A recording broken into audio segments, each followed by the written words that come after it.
നമസ്കാരം. ഇരയാക്കപ്പെട്ടവരിൽ ഭൂരിഭാഗവും സാധാരണക്കാരിൽ സാധാരണക്കാരാണെങ്കിലും പാതിവില തട്ടിപ്പിൽ വമ്പന്മാർ ഒളിഞ്ഞിരിപ്പില്ലേ എന്ന സംശയമുണ്ട് നാടിനും നാട്ടുകാർക്കും.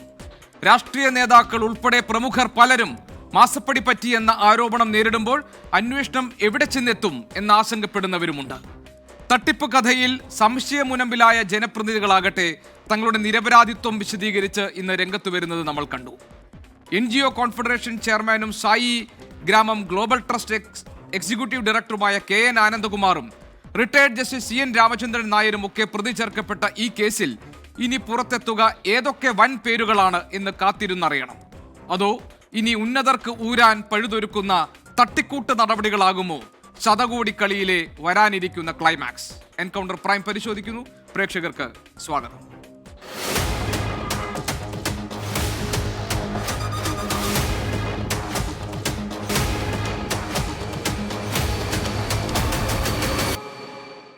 ഇടത് സഹയാത്രികൻ ശ്രീ റെജി ലൂക്കോസ് കോട്ടയത്ത് നിന്ന് ഈ ചർച്ചയിൽ പങ്കെടുക്കാനുണ്ട് നമ്മളോടൊപ്പം. മുതിർന്ന അഭിഭാഷകൻ അഡ്വക്കേറ്റ് പ്രിയദർശൻ തമ്പി ആലപ്പുഴയിൽ നിന്ന് ചേരുന്നു ഈ ചർച്ചയിൽ. പരാതിക്കാരനായി, അതായത് ആദ്യം തന്നെ ഇങ്ങനെയൊരു തട്ടിപ്പിന്റെ സാധ്യത മുൻകൂട്ടി മനസ്സിലാക്കി 2024 ഒക്ടോബർ 16 പോലീസിൽ പരാതിപ്പെട്ട സുൽത്താൻ ബത്തേരി സ്വദേശിയായ സിറാജുദ്ദീൻ നമ്മളോടൊപ്പം ഉണ്ട് ഇന്ന് ഈ ചർച്ചയിൽ പങ്കെടുക്കാൻ. സിറാജുദ്ദീൻ ഉണ്ടായ അനുഭവം എന്താണെന്ന് സിറാജുദ്ദീൻ വിശദീകരിക്കും. രാഷ്ട്രീയ നിരീക്ഷകൻ ശ്രീ ശ്രീജിത്ത് പണിക്കർ നമ്മളോടൊപ്പം ചേരും അല്പസമയത്തിനകം ഈ ചർച്ചയിൽ. ശ്രീ റെജി ലൂക്കോസ്, 1000 കോടി രൂപയുടെ തട്ടിപ്പാണ്. പ്രതിസ്ഥാനത്തുള്ളത് 28 വയസ്സുകാരനായ അനന്തു കൃഷ്ണനും. പക്ഷേ ഇപ്പോൾ കേസിൽ പ്രതി ചേർക്കപ്പെട്ടവരിൽ റിട്ടയർഡ് ജസ്റ്റിസ് CN രാമചന്ദ്രൻ നായരുണ്ട്. അതോടൊപ്പം തന്നെ ഇപ്പോൾ സായി ഗ്രാമത്തിൻ്റെ എക്സിക്യൂട്ടീവ് ഡയറക്ടറുണ്ട്. പല രാഷ്ട്രീയക്കാരും പല മേഖലയിൽ, ഇപ്പോൾ മാധ്യമപ്രവർത്തകർ, പോലീസ് സേന, ഇങ്ങനെ എല്ലാ മേഖലയിലും പെട്ട ആളുകളെ ഏതെങ്കിലുമൊക്കെ തരത്തിൽ ഇതിൽ കണ്ണി ചേർത്തുകൊണ്ടാണ് അനന്തു കൃഷ്ണൻ ഈ ഇടപാടുകൾ മുഴുവൻ നടത്തിയിട്ടുള്ളതെന്ന് നമുക്ക് മനസ്സിലാക്കാൻ കഴിയും. ഒരേ ഒരാൾ അയാളുടെ ബുദ്ധിയിൽ, അയാളുടെ തന്ത്രത്തിൽ മെനഞ്ഞെടുത്തതാണോ ഈ 1000 കോടി രൂപയുടെ തട്ടിപ്പ്? അങ്ങനെ താങ്കൾ കരുതുന്നുണ്ടോ? കാരണം പല രാഷ്ട്രീയക്കാർക്കും നൽകിയ തുകയുടെയൊക്കെ കണക്കുകളും പേരും ഒക്കെ പുറത്തു വരുമ്പോൾ അവർ ഞങ്ങൾ നിസ്സഹായരാണ്, ഞങ്ങൾ നിരപരാധികളാണെന്ന് പറഞ്ഞ് രംഗത്ത് വരും നമ്മൾ കാണുന്നുണ്ട്. ശ്രീ റെജി ലൂക്കോസ്, താങ്കൾ അത് വിശ്വസിക്കുന്നുണ്ടോ? ഒരേ ഒരാൾ, അയാൾ മാത്രം എന്ന് താങ്കൾ കരുതുന്നുണ്ടോ? ഒരിക്കലും വിശ്വസിക്കത്തില്ല. കാരണം ഒരു അനന്തകൃഷ്ണൻ മാത്രം മനസ്സ് വെച്ചാൽ 40,000-ഓളം വരുന്ന കേരളത്തിലെ, അതും പാവപ്പെട്ട കുടുംബങ്ങളിലെ സ്ത്രീകളെ പറ്റിക്കാൻ പറ്റുമെന്ന് ആരെങ്കിലും പറഞ്ഞാൽ അവരെന്തെങ്കിലും മനോരോഗികളായിരിക്കും. ഒരു സംശയമില്ല കാര്യത്തിൽ. എനിക്ക് പറയാനുള്ളതല്ല, ഒരുപക്ഷെ ലോക ചരിത്രത്തിലെ ഏറ്റവും വലിയ തട്ടിപ്പായിരിക്കും. കാരണം ചെറിയ സംസ്ഥാനത്ത്, ചെറിയൊരു പ്രദേശത്ത് നിന്ന് 40,000 മനുഷ്യർ, അത് സ്ത്രീകളെ തട്ടിപ്പ് നടത്തിയെന്ന് പറഞ്ഞാൽ നമുക്ക് വിശ്വസിക്കാൻ പറ്റത്തില്ല. തന്നെയുമല്ല, ഇതിനകത്ത് 1-2 കാര്യങ്ങൾ പ്രധാനപ്പെട്ടുണ്ട്. ഈ CSR ഫണ്ടിലൂടെ ഞാൻ മനസ്സിലാക്കുന്നത് ശരിയാണെന്നുണ്ട്, ബൈക്ക്, അതുപോലെ ഹോം അപ്ലയൻസ്, ഭക്ഷ്യക്കിറ്റുകളൊന്നും CSR ഫണ്ടിലൂടെ കൊടുക്കാൻ പറ്റത്തില്ല. അതാണ് ആദ്യം മനസ്സിലാക്കേണ്ടത്. എന്തുകൊണ്ടാണ് ഇതിന് കൂട്ടുനിന്നവരും മറ്റുള്ളവരും ഈ CSR ഫണ്ടിനെ കുറിച്ചൊന്ന് ചെറുതായിട്ടെന്തെങ്കിലും അവരൊരു അന്വേഷണം നടത്തായിരുന്നത്? അത് നമ്മളെ അതിശയിപ്പിക്കുന്നത്. അതിൻ്റെ കാരണം ഇതാണ്. ഇപ്പം നേരത്തെ ഗോപികൃഷ്ണൻ പറഞ്ഞ പോലെ ഉന്നതന്മാരുടെ ഒരു ശൃംഖലയെ തന്നെ അദ്ദേഹം മുന്നിൽ അവതരിപ്പിച്ചു. ഇപ്പം നമ്മുടെ ജനപ്രതിനിധികളോ അല്ലെങ്കിൽ MLA-മാർ, സാമൂഹ്യ പ്രവർത്തകരൊക്കെ ഇത്തരം സാമൂഹ്യ സേവനത്തിൻ്റെ മറവിൽ നടക്കുന്ന പരിപാടികളിൽ പങ്കെടുക്കുക സ്വാഭാവികമാണ്. കാരണം അവരിപ്പം സമൂഹത്തെ സേവിക്കുന്ന പരിപാടിയിൽ അവർ പങ്കെടുക്കാൻ, അവരെ കുറ്റവാളിയാക്കി ചിത്രീകരിക്കാൻ നമുക്ക് പറ്റത്തില്ല. ഇപ്പോൾ CN രാമചന്ദ്രൻ സാർ റിട്ടയർഡ് ജസ്റ്റിസിനെ കുറിച്ച് 2 സ്ഥലത്ത് പ്രതിയാക്കിയിട്ടുണ്ട്. അദ്ദേഹത്തിനെ ഞാൻ മനസ്സിലാക്കി കൊടുത്തുള്ളൂ. നമുക്കല്ല, കേരളീയ പൊതുസഭ അദ്ദേഹം ഒരു തട്ടിപ്പുകാരാണെന്ന് വിശ്വസിക്കത്തില്ല. എനിക്ക് വിശ്വസിക്കാൻ ബുദ്ധിമുട്ടാണ്. കാരണം അദ്ദേഹത്തിൻ്റെ ജസ്റ്റിസ് എന്നുള്ള നിലയ്ക്കും അതിനുശേഷമുള്ള സേവനങ്ങളും അദ്ദേഹത്തിൻ്റെ ട്രാക്ക് റെക്കോർഡും ഒക്കെ ഇങ്ങനൊരു തട്ടിപ്പിന് കൂട്ടുനിൽക്കുന്നത് വിശ്വസിക്കാൻ പറ്റില്ല. പക്ഷേ അദ്ദേഹം ശ്രദ്ധിക്കേണ്ട ഒരു കാര്യമുണ്ട്. അതാണ് ഏറ്റവും നമ്മൾ അതിശയപ്പെടുത്തുന്നത്. ഒരു റിട്ടയർഡ് ജസ്റ്റിസ് എന്നുള്ള നിലയ്ക്ക് CN രാമചന്ദ്രൻ സാറ് ഈ 1 രൂപ പോലും CSR ഫണ്ടിൽ നിന്ന് കിട്ടാതെ കൊണ്ട് CSR ഫണ്ട് നൽകിയ കമ്പനികൾ ഏതാണ്, അവരുടെ നോംസ് എന്താണ്, അത് എങ്ങനെ കിട്ടും, ആർക്ക് കിട്ടും, ഈ സീഡ് എന്ന് പറയുന്ന NGO-ക്ക് അതിനുള്ള യോഗ്യതയുണ്ടോ, ആ യോഗ്യത ഉണ്ടെങ്കിൽ അവരുടെ ഇന്നലകളിലെ പ്രവർത്തനങ്ങൾ അനുസരിച്ചുള്ള CSR ഫണ്ട് റിലീസ് ചെയ്യാൻ പറ്റത്തുള്ളൂ. അപ്പോൾ രണ്ടാമത് കേന്ദ്ര സർക്കാരിൻ്റെ സഹായത്തോടു കൂടിയാണെന്ന് പറയുമ്പോൾ ഇതൊന്നും നോക്കാതെ കൊണ്ട് അതിൻ്റെ ഉപദേശകനായി അദ്ദേഹം പ്രവർത്തിച്ചത് വാസവനാണ്. അദ്ദേഹത്തിൻ്റെ നോട്ടപ്പശയാണ്. ഞാനതുകൊണ്ട് അദ്ദേഹത്തിന് ഒരു കുറ്റവാളിയായിട്ട് കാണുന്നില്ല. അദ്ദേഹത്തിൻ്റെ ശ്രദ്ധക്കുറവുണ്ടെന്നുള്ള യാതൊരു തർക്കമില്ല കാര്യത്തിൽ. പിന്നെ രണ്ടാമത്തെ കാര്യം എന്ന് പറയുന്നത്, ഇവിടെ ഇപ്പോൾ പ്രത്യക്ഷത്തിൽ പറഞ്ഞിരിക്കുന്ന പല പേരുകളും ശരിയല്ല എന്ന് എനിക്ക് തോന്നുന്നു. കാരണം നമ്മുടെ ഇടുക്കി ജില്ലാ പ്രസിഡന്റ് സഖാവ് വർഗീസിന്റെ പേര് വലിച്ചെടുത്തിട്ടുണ്ട്. 25 ലക്ഷം രൂപ അദ്ദേഹത്തിന് കൈമാറിയതായിട്ട് പറയുന്നു. അദ്ദേഹത്തിന് കൈമാറി എന്ന് പറയുന്നിടത്ത് ഈ പറയുന്ന അനന്തകൃഷ്ണൻ ആവശ്യപ്പെട്ടിരിക്കുന്നത് തങ്കമണി കോഓപ്പറേറ്റീവ് ബാങ്കിൽ നിന്നാണ്. പക്ഷേ തങ്ങോടി കോപ്പറേറ്റീവ് ബാങ്കിന്റെ പ്രസിഡന്റ് ഇന്ന് മാധ്യമങ്ങളോട് പറയുന്നു അങ്ങനെ ഒരു ട്രാൻസാക്ഷൻ ഈ ബാങ്കിൽ നടന്നിട്ടില്ല, അദ്ദേഹത്തിന് അക്കൗണ്ട് ഇല്ല. ഇനി അക്കൗണ്ട് ഇല്ലെങ്കിൽ മറ്റൊരാളുടെ അക്കൗണ്ടിലേക്കും അങ്ങനെ ഒരു ട്രാൻസാക്ഷൻ നടന്നിട്ടില്ല എന്ന് പറയുമ്പോൾ എനിക്ക് തോന്നുന്നു ഈ അനന്തകൃഷ്ണൻ, ഈ സായിഗ്രാം ട്രസ്റ്റിന്റെ എക്സിക്യൂട്ടീവ് ഡയറക്ടർ ആനന്ദകുമാറും അതുപോലെ തന്നെയുള്ള ഈ എറണാകുളത്തെ പ്രമുഖരായ രാഷ്ട്രീയ BJP നേതാവ് AN രാധാകൃഷ്ണനെ പോലുള്ളവരൊക്കെ മുന്നിൽ നിർത്തിക്കൊണ്ട് നടത്തിയ ഈ തട്ടിപ്പിൽ ഇതുപോലുള്ള ആളുകളുടെ പേര് പറഞ്ഞാൽ അവിടെ ഒരു ചെറിയ സംശയം. ഇപ്പൊ താങ്കൾ പറഞ്ഞത് ഈ CSR ഫണ്ട് വെച്ച് ഇപ്പൊ എന്തൊക്കെയാണ് കൊടുക്കും എന്ന് പറഞ്ഞത്, ഇരുചക്ര വാഹനങ്ങൾ, ലാപ്ടോപ്പ്, താങ്കൾ പറഞ്ഞതുപോലെ തയ്യൽ മെഷീൻ, പിന്നെ അതേപോലെ തന്നെ ജൈവ വളം കൊടുക്കും എന്ന് പറഞ്ഞു കർഷകർക്ക്, പിന്നെ ഭക്ഷ്യ കിറ്റുകൾ വിതരണം ചെയ്തു. അപ്പോൾ ഇതൊന്നും ഒരു CSR ഫണ്ട് ഉപയോഗിച്ച് നടത്താൻ കഴിയുന്നതല്ല എന്നാണ് താങ്കൾ പറയുന്നതെങ്കിൽ ഇതിലെ ഈ പാതിവില പദ്ധതി, ഈ പ്രൊജക്റ്റ് ഉണ്ടല്ലോ, പാതിവിലയ്ക്ക് കൊടുക്കാം എന്ന പ്രൊജക്റ്റ് തന്നെ അതിൻ്റെ മുഴുവൻ ചുമതലയും ഈ അനന്തു കൃഷ്ണൻ ഏൽപ്പിച്ചു കൊടുക്കുന്നത് NGO കോൺഫെഡറേഷൻ്റെ നേതൃസ്ഥാനത്ത് നിൽക്കുന്ന, അതായത് ചെയർമാനായി നിൽക്കുന്ന സായി ഗ്രാമത്തിൻ്റെ ഗ്ലോബൽ ട്രസ്റ്റ് എക്സിക്യൂട്ടീവ് ഡയറക്ടർ കൂടിയായ KN അനന്തകുമാറാണ് എന്നതുകൊണ്ട് തന്നെ ഇത് അപ്പോൾ അങ്ങനെ ഒരു കൂട്ടുത്തരവാദിത്വത്തിൽ നടന്ന ഒരു തട്ടിപ്പ്, അതിൽ രാഷ്ട്രീയക്കാരെയൊക്കെ കണ്ണിചേർക്കാം, മാധ്യമപ്രവർത്തകരെ ഉൾപ്പെടുത്താം, പോലീസ് സേനയിലെ ആളുകളെ ഉൾപ്പെടുത്താം, അങ്ങനെ സമൂഹത്തിൻ്റെ ഏറ്റവും മുകളിൽ തട്ടി നിൽക്കുന്ന ആളുകളെല്ലാം ഉൾപ്പെടുത്തിക്കൊണ്ട് ഒരു ബൃഹത് പദ്ധതി തയ്യാറാക്കാം എന്നൊക്കെ ഒരു മികച്ച ആസൂത്രണത്തിന്റെ ഫലമായി നടപ്പാക്കപ്പെട്ടതാണ് എന്നാണോ ശ്രീ റെജി ലൂക്കോസ് താങ്കൾ പറയുന്നത്? അങ്ങനെയാണെങ്കിൽ ഇപ്പോൾ താങ്കൾ പറഞ്ഞു ഈ CV വർഗീസിനെതിരെ ഉന്നയിക്കപ്പെട്ട ആരോപണം വ്യാജ ആരോപണമാണെന്ന് പറയുന്നു. മാത്യു കുഴൽനാടൻ ഇന്ന് മാധ്യമങ്ങളെ കണ്ട് അദ്ദേഹം പറഞ്ഞു എനിക്കെതിരെ ഉന്നയിച്ച ആരോപണവും വ്യാജമാണ്. അതിന്ന് ഇയാൾ തന്നെ, ഈ അനന്തു കൃഷ്ണൻ തന്നെ മാധ്യമങ്ങളോട് പറഞ്ഞു. ഫ്രാൻസിസ് ജോർജ് MP-ക്കെതിരെ ആരോപണം ഉന്നയിക്കുന്നു, അദ്ദേഹത്തിന്റെ നിരപരാധിത്വം പറഞ്ഞുകൊണ്ട് രംഗത്ത് വന്നിട്ടുണ്ട്. അങ്ങനെയാണെങ്കിൽ ഇവരുടെയൊക്കെ പേര് ചുമ്മാതങ്ങ് വലിച്ചിഴയ്ക്കാം എന്ന് അനന്തു കൃഷ്ണൻ കരുതിയിട്ടുണ്ടാകുമോ?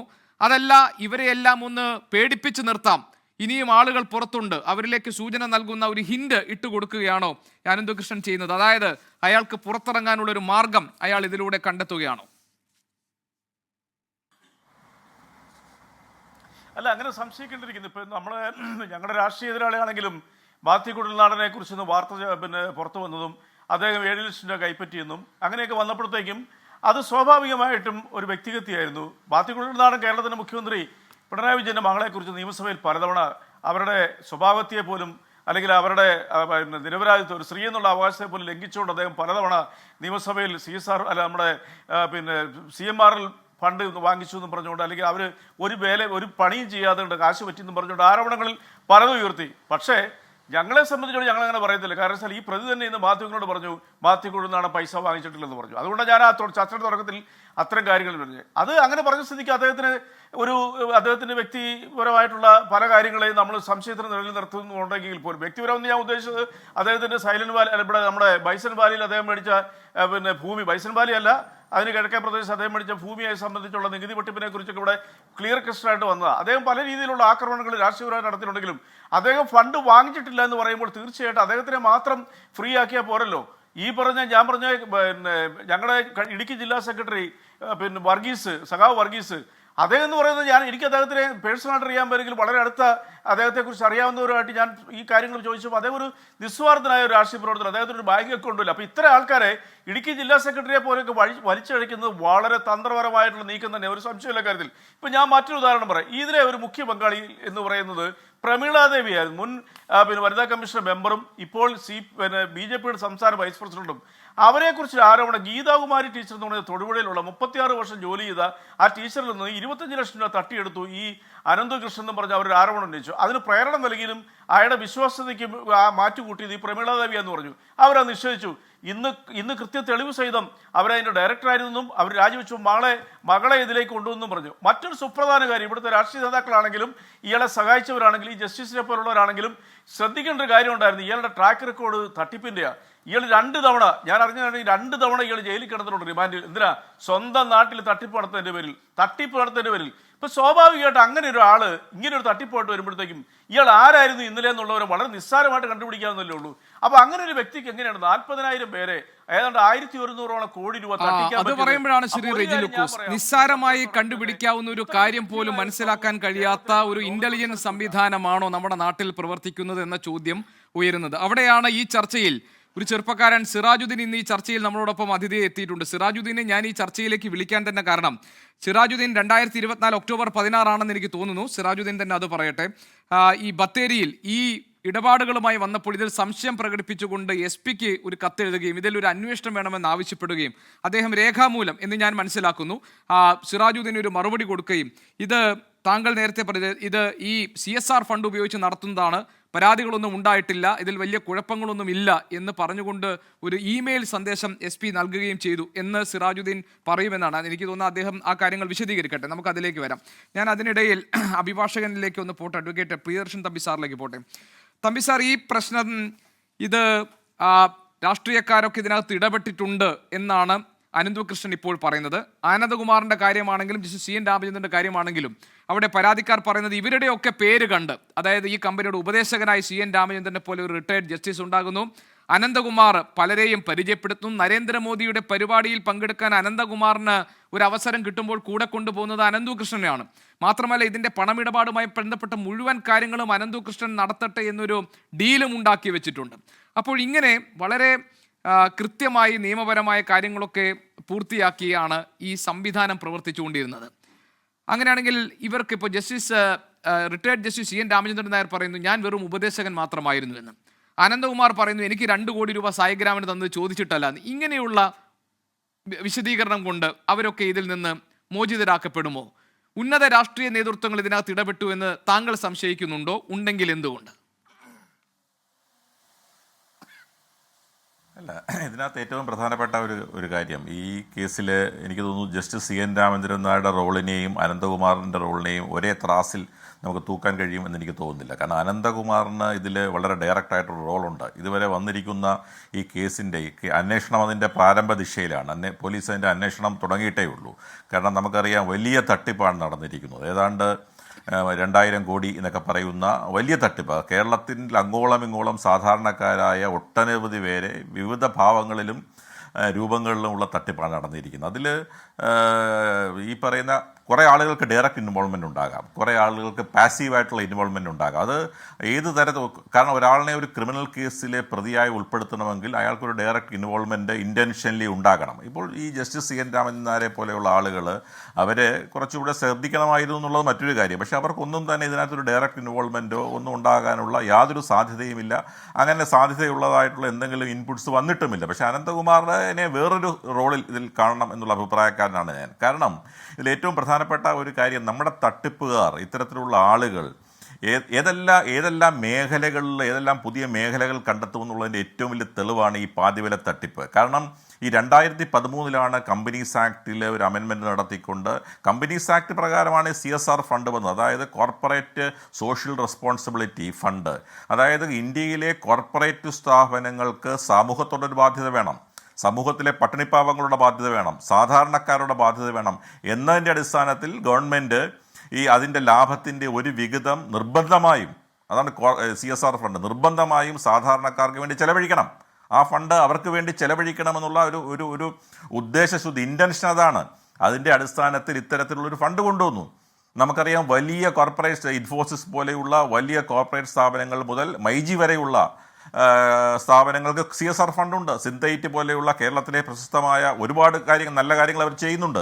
അപ്പോൾ ഈ CSR ഫണ്ട് എന്ന് പറയുന്ന മേഖലയിൽ ധാരാളം ഫണ്ട് ഇങ്ങനെ വന്ന് പമ്പ് ചെയ്യുന്നുണ്ട് എന്ന് മനസ്സിലാക്കിയ ഈ തട്ടിപ്പുകാർ, അതാണ് ഏറ്റവും പ്രധാനപ്പെട്ട കാര്യം. അവർ നൂതനമായി അതിനെ എങ്ങനെ ഉപയോഗിക്കാമെന്ന് മനസ്സിലാക്കിക്കൊണ്ട് ഇവിടെ സൂചിപ്പിച്ചതുപോലെ CSRൻ്റെ പരിധിയിൽ പോലും വരാത്ത കാര്യങ്ങൾ കൂടി പറഞ്ഞുകൊണ്ട് ഈ പറയുന്ന ഇപ്പോൾ പ്രതിയായി വന്നിരിക്കുന്ന അനന്തകൃഷ്ണൻ എന്ന് പറയുന്ന ആളൊരു ആശയമുണ്ടാക്കുകയും, എന്നാൽ ആ ആശയത്തെ അദ്ദേഹത്തിന് ഒരു കാരണവശാലും ഇത്തരത്തിലുള്ള കേരളത്തിൽ അങ്ങോളം ഇങ്ങോളം അദ്ദേഹത്തിന് നടപ്പാക്കാൻ കഴിയില്ല. അങ്ങനെ നടപ്പാക്കണമെങ്കിൽ ഏതൊക്കെയോ ഏജൻസികൾ, അത് ഇപ്പോൾ ഈ ഇദ്ദേഹത്തിന്റെ ഏജൻസി ആയിരിക്കാം ഏറ്റവും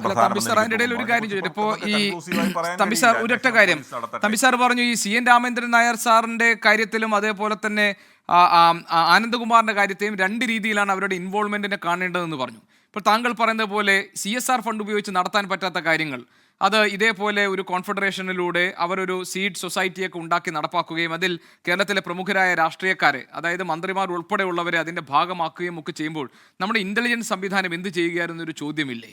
ഇത്രയും ഒരു 28-കാരൻ്റെ ഈ തന്ത്രങ്ങൾക്ക് അല്ലെങ്കിൽ കുടിലതന്ത്രങ്ങൾക്ക് വഴങ്ങിക്കൊടുക്കുന്ന അല്ലെങ്കിൽ അതിൽ വീണു പോകുന്ന ഒരു സംവിധാനമാണോ നമ്മുടെ ഈ നാട്ടിലുള്ളത് എന്നൊരു ചോദ്യം നമ്മുടെ മുന്നിലില്ലേ? ഞാൻ മനസ്സിലാക്കുന്നത് പല മുന്നറിയിപ്പുകളും ഇപ്പോൾ കേരളത്തിലെ സ്പെഷ്യൽ ബ്രാഞ്ചും തൊട്ടു പിന്നാലെ ഇന്റലിജൻസും ഒക്കെ ഇതുമായി ബന്ധപ്പെട്ട കാര്യങ്ങളിൽ പല മുന്നറിയിപ്പുകൾ ഉണ്ടായിട്ടും വേണ്ട രീതിയിൽ അവർ നടപടി എടുത്തില്ല എന്നാണ്. ഒറ്റ അക്കൗണ്ടിൽ നിന്ന് ഒരു നിമിഷം കൊണ്ട് ലക്ഷങ്ങൾ വലിക്കുകയും അതിൽ അക്കൗണ്ടിൽ ട്രാൻസാക്ഷൻ നടക്കുകയും ചെയ്യുന്ന ബാങ്കുകൾ തന്നെ ഈ കാര്യത്തിൽ ഇന്റലിജൻസിന് മുന്നറിയിപ്പ് നൽകിയിരുന്നു. പക്ഷെ അതൊന്നും ഒരു സമഗ്രമായ റിപ്പോർട്ടായി ആഭ്യന്തര വകുപ്പിന് മുന്നിൽ എത്തുകയോ അതിൽ പിന്നീട് വലിയ കാര്യമായ അന്വേഷണങ്ങൾ ഉണ്ടാവുകയോ ചെയ്തില്ല. ഇപ്പോൾ മന്ത്രി വി ശിവൻകുട്ടി തന്നെ പറഞ്ഞിരിക്കുന്നത് അറിയാതെയാണ് അവിടെ ആ പരിപാടിയിലെല്ലാം ഭാഗമായതെന്നാണ്. ഇതെങ്ങനെ സംഭവിക്കുന്നു തമ്പി സാർ? അതല്ലേ പ്രധാനമായും നമ്മൾ പരിശോധിക്കേണ്ട ഒരു കാര്യം. വളരെ പ്രസക്തമായ ചോദ്യം തന്നെയാണ്. കാരണം ഇന്റലിജൻസ്, നമ്മുടെ നാട്ടിലെ ഇന്റലിജൻസ് വിങ് എന്ന് പറയുന്ന സമ്പ്രദായ ഒരു സിസ്റ്റം തന്നെ ഇതുപോലെയുള്ള ആളുകളെ കണ്ടെത്തുവാനും അവർ നടത്തുന്ന പരിപാടികളെ കണ്ടെത്തുക. പക്ഷേ കുറച്ചൊക്കെ അവർക്ക് മറയ്ക്കാൻ കഴിയും. കാരണം അതിന് അവർ ചെയ്യുന്ന ഏറ്റവും പ്രധാനപ്പെട്ട കാര്യം, അവർ ഈ ആളുകളുടെ മുമ്പിൽ മറ്റൊരു ഇമേജ് ആയിരിക്കും സൃഷ്ടിക്കുന്നത്. കാരണം ഈ പലരും ഈ പോയിരിക്കുന്നു എന്ന് പറയുന്ന ജനപ്രതിനിധികളായാലും സ്വാഭാവികമായും അവരെ നമുക്ക് കുറ്റപ്പെടുത്താൻ കഴിയില്ല. കാരണം ഒരു നാട്ടിൽ, ഒരു ചെറിയ പട്ടണത്തിൽ അല്ലെങ്കിൽ ഒരു ചെറിയ സ്ഥലത്ത്, ഒരു MLA-യുടെ ഒരു സ്ഥലത്ത് വെച്ച് വലിയൊരു പരിപാടി നടക്കുന്നു, ജനകീയ പരിപാടി. ഇത്ര ആളുകൾക്ക് സ്കൂട്ടർ വിതരണം നടത്തുന്നു, അല്ലെങ്കിൽ ഇത്ര ലാപ്ടോപ്പൊക്കെ ഇതിൻ്റെ വരും. കാരണം എഡ്യൂക്കേഷണൽ എയ്ഡ് എന്നുള്ള രീതിയിൽ CSR ഫണ്ടിൻ്റെ കീഴിൽ വരും. AC പോലെയുള്ള ചില കാര്യങ്ങൾ മാത്രമേ വരാതെ ഉള്ളൂ. അപ്പോൾ അങ്ങനെയുള്ള ധാരാളം കാര്യങ്ങൾ, അപ്ലിഫ്റ്റ്മെൻറ്റ് ഓഫ് യൂത്ത് എന്നൊക്കെ പറഞ്ഞാണ് ഈ കാര്യങ്ങളൊക്കെ കൊടുക്കുന്നത്. അതൊക്കെ കൊടുക്കുമ്പോൾ വലിയ ചടങ്ങാകും. സ്വാഭാവികമായിട്ടും വെറുതെ ഒരു സാധനം കിട്ടുക എന്ന് പറയുന്നത് എല്ലാവർക്കും വളരെ പ്രിയങ്കരമായ കാര്യമാണ്. അപ്പോൾ ആളുകൾ ഒരുപാട് വരും, അവരുടെ ബന്ധുക്കൾ വരും, വലിയ ചടങ്ങായിരിക്കും. ആ ചടങ്ങിന് മാറ്റുകൂട്ടുവാൻ വേണ്ടി സ്വാഭാവികമായിട്ടും ഇത്തരം തട്ടിപ്പുകാർ MLA-മാരെയൊക്കെ വിളിക്കും. അവർക്ക് പോകേണ്ട ബാധ്യതയുമുണ്ട്. കാരണം അവിടെ നാട്ടിലൊരു പരിപാടി നടക്കുമ്പോൾ പോകേണ്ട കാര്യം അത് പലപ്പോഴും തിരിച്ചറിയാൻ കഴിയുന്നില്ല എന്ന് പറയുമ്പോൾ പോലും ഇത്തരത്തിലുള്ള തട്ടിപ്പുകാരെ, അവരുടെ പരിപാടികളെ സൂക്ഷ്മമായി നിരീക്ഷിക്കുവാനും അങ്ങനെ നിരീക്ഷിച്ച് അത് പരിശോധിക്കുവാനും ഇൻ്റലിജൻസ് സംവിധാനത്തിന് കഴിയണം എന്നുള്ള കാര്യത്തിൽ ഞാൻ അതിനോട് പൂർണ്ണമായും യോജിക്കുന്നു. അങ്ങനെ കഴിയണം. പക്ഷെ പലപ്പോഴും അത് കഴിയുന്നില്ല എന്നുള്ളതാണ് വസ്തുത. മറ്റൊരു കാര്യം കൂടി എനിക്ക് സൂചിപ്പിക്കാനുള്ളത്, നമ്മുടെ വളരെ പ്രധാനപ്പെട്ട ഒരു കാര്യം, അതായത് ഇതൊരു ആശയമാണ്. നമുക്ക് ഉദാഹരണത്തിന് പറഞ്ഞാൽ പലർക്കും പല ആശയങ്ങളും മുമ്പോട്ട് വെക്കാം. ഈ അനന്തകൃഷ്ണൻ്റെ അല്ലെങ്കിൽ മറ്റാർക്കുമോ തോന്നിയ ഒരു ആശയമായിരിക്കും ഇത് ഒരാളുടെ നിന്ന് പകുതി പണം വാങ്ങിക്കുക, ആ പകുതി പണം വാങ്ങിയിട്ട് ബാക്കി പണം CSR ഫണ്ടിൽ നിന്ന് വകയിരുത്തി കൊടുക്കുക എന്ന് പറയുന്നത്. ചിലപ്പോൾ മുമ്പ് നമ്മുടെ നാട്ടിൽ ഒരു ആടുമാഞ്ചിയം ഉണ്ടായിരുന്നു, അതിനുശേഷം ഉണ്ടായിരുന്നു ഉദാഹരണത്തിന് എൻ്റെ കയ്യിൽ നിന്നൊരു പണം വാങ്ങുക, പണം അത് റിയൽ എസ്റ്റേറ്റിൽ ഇൻവെസ്റ്റ് ചെയ്യുക, 5 വർഷം കഴിഞ്ഞ് ഇരട്ടിയായി കൊടുക്കുക. അതൊക്കെ അങ്ങനെ ഒരാശയവും, അത് വിജയിക്കുന്നതാകട്ടെ വിജയിക്കാത്തതാകട്ടെ, അത് നടത്തുവാൻ, മണി ലോണ്ടർ ചെയ്യുവാൻ വേണ്ടി പണമിട്ട് കറക്കിക്കൊണ്ട് അങ്ങനെ ഒരു ബിസിനസ് നടത്തി, ഒരു സ്പെക്കുലേറ്റീവ് ബിസിനസ് നടത്തുവാൻ ഇന്ത്യ രാജ്യത്ത് ഒരു പൗരനും അവകാശമില്ല. അത് നമ്മുടെ രാജ്യത്ത് നിരോധിക്കപ്പെട്ടതാണെന്നുള്ളതാണ് ഏറ്റവും പ്രധാനപ്പെട്ട ഒരു കാര്യം. അങ്ങനെ ഒരു കാര്യം ഇത് വിജയകരമാണെങ്കിൽ പോലും ഇത് നടത്താൻ കഴിയില്ല. കാരണം എങ്ങനെ നടത്താൻ കഴിയും? ഒരു ആളുടെ നിന്ന് പകുതി പണം വാങ്ങിക്കുക, വേറെ ഏജൻസിയിൽ നിന്ന് അത് കിട്ടുമെന്ന് പോലും ഉറപ്പില്ലാത്ത ഒരു വേറെ ഏജൻസിയുടെ നിന്ന് പണം വാങ്ങുക. യാതൊരു സംശയവും വേണ്ട, ഈ NGOയുടെ ആളുകളായാലും ശരി, ഈ തട്ടിപ്പിന് നേതൃത്വം നൽകിയ ആളുകളായാലും ശരി, അവർക്ക് ഇന്റൻഷൻ ഉണ്ട്. അവര് ഈ കൃത്യമായി ചീറ്റിംഗ് ആണ് നടത്തിയിരിക്കുന്നത് ആളുകൾക്ക്. അനന്തു കൃഷ്ണന്റെ ഈ പാതിവില തട്ടിപ്പ് കേസിൽ നിന്ന് ഉന്നതർ ഊരി പോകുമോ എന്നതാണ് നമ്മൾ എൻകൗണ്ടർ പ്രൈമിൽ ചർച്ച ചെയ്യുന്ന വിഷയം. നമ്മളോടൊപ്പം തുടരുന്നത് സിറാജുദ്ദീൻ ഉണ്ട്. സിറാജുദ്ദീൻ, നേരത്തെ തന്നെ ഈ കേസിൽ സംശയം ഉണ്ടാവുകയും അതിൽ അന്വേഷണം വേണമെന്ന് പോലീസിനോട് ആവശ്യപ്പെടുകയും ചെയ്ത വയനാട് സുൽത്താൻ ബത്തേരി സ്വദേശിയാണ്. സിറാജുദ്ദീൻ, എപ്പോഴാണ് താങ്കൾക്ക് ഈ ഇടപാട്, അതായത് പകുതി വിലയ്ക്ക് സ്കൂട്ടറും അതുപോലെ തന്നെ ലാപ്ടോപ്പും തയ്യൽ മെഷീനും ഒക്കെ കൊടുക്കുമെന്ന് പറഞ്ഞപ്പോൾ താങ്കൾക്ക് എവിടെയാണ് ഒരു സംശയം തോന്നിയത്? താങ്കൾ എപ്പോഴാണ് അത് പോലീസിന്റെ ശ്രദ്ധയിൽ കൊണ്ടുവന്നത് ഈ പ്രശ്നം? കഴിഞ്ഞ ഒക്ടോബറിലാണ് എൻ്റെ സുഹൃത്തുക്കൾ വഴി വാട്സപ്പ് ഗ്രൂപ്പുകളിൽ ഇത്തരത്തിൽ പകുതി വിലയ്ക്ക് സ്കൂട്ടർ ലഭിക്കുന്നു എന്നുള്ള രീതിയിലുള്ള മെസ്സേജുകൾ പല വിധേന വരുന്നത് എൻ്റെ ശ്രദ്ധയിൽപ്പെട്ടത്. തീർച്ചയായും സാമ്പത്തികമായിട്ടുള്ള കുറ്റകൃത്യങ്ങൾ ഞാൻ പൊതുവെ ശ്രദ്ധ വയ്ക്കാറുണ്ട്. അപ്പോൾ അത്തരത്തിലുള്ള ഇതിനു മുമ്പ് നമ്മുടെ ഇപ്പം നേരത്തെ സംസാരിച്ച അദ്ദേഹം പറഞ്ഞതുപോലെ ആട്, മാഞ്ചിയം, തേക്ക് പോലെയുള്ള ഇപ്പോൾ ഹൈറിച്ച് ആണെങ്കിലും അതിനു മുമ്പുള്ള പല സംവിധാനങ്ങളും നമ്മുടെ മുമ്പിൽ കണ്ടിട്ടുള്ളതാണ്. ഇത്തരത്തിലുള്ള പല ഫ്രോഡുകളും ഇത്തരത്തിലുള്ള ചില തട്ടിപ്പുകൾക്ക് വകവയ്ക്കുന്നു എന്നുള്ളത് കൊണ്ട് തന്നെ ഞാൻ ഒരു സ്വമേധയാ ഒരു അന്വേഷണം നടത്തുകയുണ്ടായി. ഇത്തരത്തിൽ ആദ്യഘട്ടത്തിൽ ഞാൻ മനസ്സിലാക്കിയത് ഇവർ ഈ അനന്തുകൃഷ്ണൻ്റെ നേതൃത്വത്തിലുള്ള സംഘടനകൾ സ്പിയാർട്സ് എന്ന പേരിലുള്ള സംഘടനകൾ ആദ്യം ചെറിയ വൃക്ഷത്തൈകൾ കൊടുക്കുന്നു.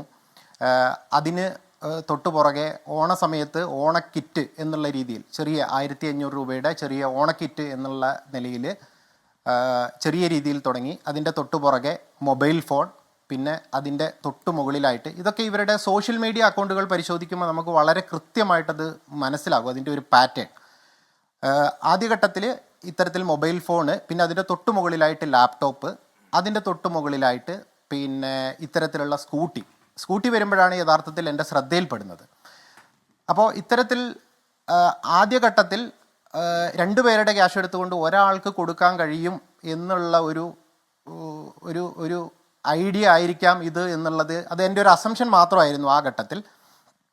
ഞാൻ അതുമായി ബന്ധപ്പെട്ട അവരുടെ വെബ്സൈറ്റ്, ഇപ്പോൾ സ്പിയാർട്സിൻ്റെ സെൻറ്റർ പിന്നെ എനിക്ക് തോന്നുന്നു ഇടുക്കി ജില്ലയിൽ പിന്നെ ആണതിൻ്റെ സെൻറ്റർ. അതോടനുബന്ധിച്ച് ഇവരുടെ ഒരു ബ്രോഷർ ഡൗൺലോഡ് ചെയ്യുമ്പോൾ അതിൽ വുമൺസ് ഓൺ വീൽ എന്ന് പറഞ്ഞിട്ട് ഒരു പ്രൊജക്റ്റ്, അതുമായി ബന്ധപ്പെട്ടാണ് ഇപ്പം നിലവിൽ ഈ സ്കൂട്ടി കൊടുത്തുകൊണ്ടിരിക്കുന്നത് എന്നുള്ളത് വളരെ കൃത്യമായിട്ട് കാണുന്നുണ്ട്. അപ്പോൾ ഇവരുടെ ഒരു പാറ്റേൺ കാണുമ്പോൾ നമുക്കൊരു സംശയം തോന്നും. കാരണം ഇത് ഒരു സാമ്പത്തിക കുറ്റകൃത്യത്തിനുള്ള ഒരു സാധ്യതയല്ലേ എന്നുള്ളത് എനിക്ക് ആ ഘട്ടത്തിൽ സംശയം തോന്നിയിരുന്നു. ഞാൻ എൻ്റെ സുഹൃത്തുക്കളെ കൃത്യമായിട്ട് അഡ്വൈസ് ചെയ്തിരുന്നു, ഇതിൽ ചെന്ന് പെടരുത് എന്നുള്ള രീതിയിൽ. ഒരു സംശയം ജനിപ്പിക്കുന്ന ഒരു കാര്യമാണ്. അപ്പോൾ ആ സമയത്താണ് ഒരിക്കലും ദേശാഭിമാനിയിൽ വന്നിട്ടുള്ള ഒരു ന്യൂസ് എൻ്റെ ശ്രദ്ധയിൽപ്പെടുന്നത്. അത് പക്ഷേ എനിക്ക് തോന്നുന്നു കേരളത്തിലധികം ചർച്ചയായിട്ടില്ല ആ ന്യൂസ്. ദേശാഭിമാനിയിൽ എനിക്കൊരു പേപ്പർ കട്ടിങ് മാത്രമാണ് ലഭിച്ചത്. അപ്പോൾ ഞാൻ എന്ത് ചെയ്തു, അതുമായി ബന്ധപ്പെട്ട് ദേശാഭിമാനിയിലേക്ക് വിളിച്ച ആ ന്യൂസ് സത്യമാണോ എന്നുള്ള കാര്യം ഞാൻ അന്വേഷിച്ചിരുന്നു. അപ്പോൾ ആ സമയത്താണ് 400 കോടി രൂപയ്ക്ക് സ്കൂട്ടർ തട്ടിച്ചു എന്നുള്ള പേരിൽ പിന്നെ പാതി വിലയ്ക്ക് തട്ടിച്ചു എന്നുള്ള രീതിയിൽ ഒരു പേപ്പർ കട്ടിങ് ആയിരുന്നു ഉണ്ടായിരുന്നത്.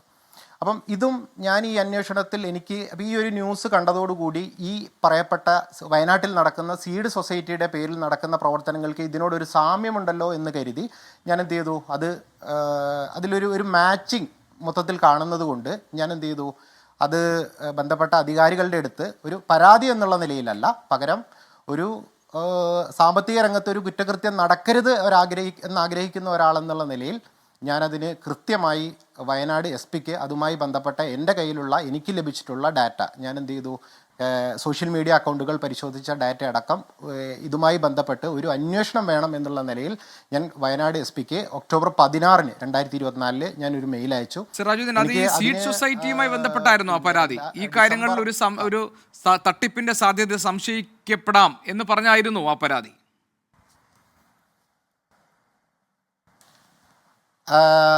പിന്നെ ആ തട്ടിപ്പിനുള്ള ഒരു സാധ്യത ഉണ്ട് എന്നുള്ളത് കൊണ്ട് അത് അന്വേഷിക്കണം എന്നുള്ള രീതിയിലായിരുന്നു ഞാൻ ആ ഇമെയിൽ അയച്ചതിൽ പറഞ്ഞിട്ടുണ്ടായിരുന്നത്. ശരി, അതിന് താങ്കൾക്ക് മറുപടി കിട്ടിയോ? അതുമായി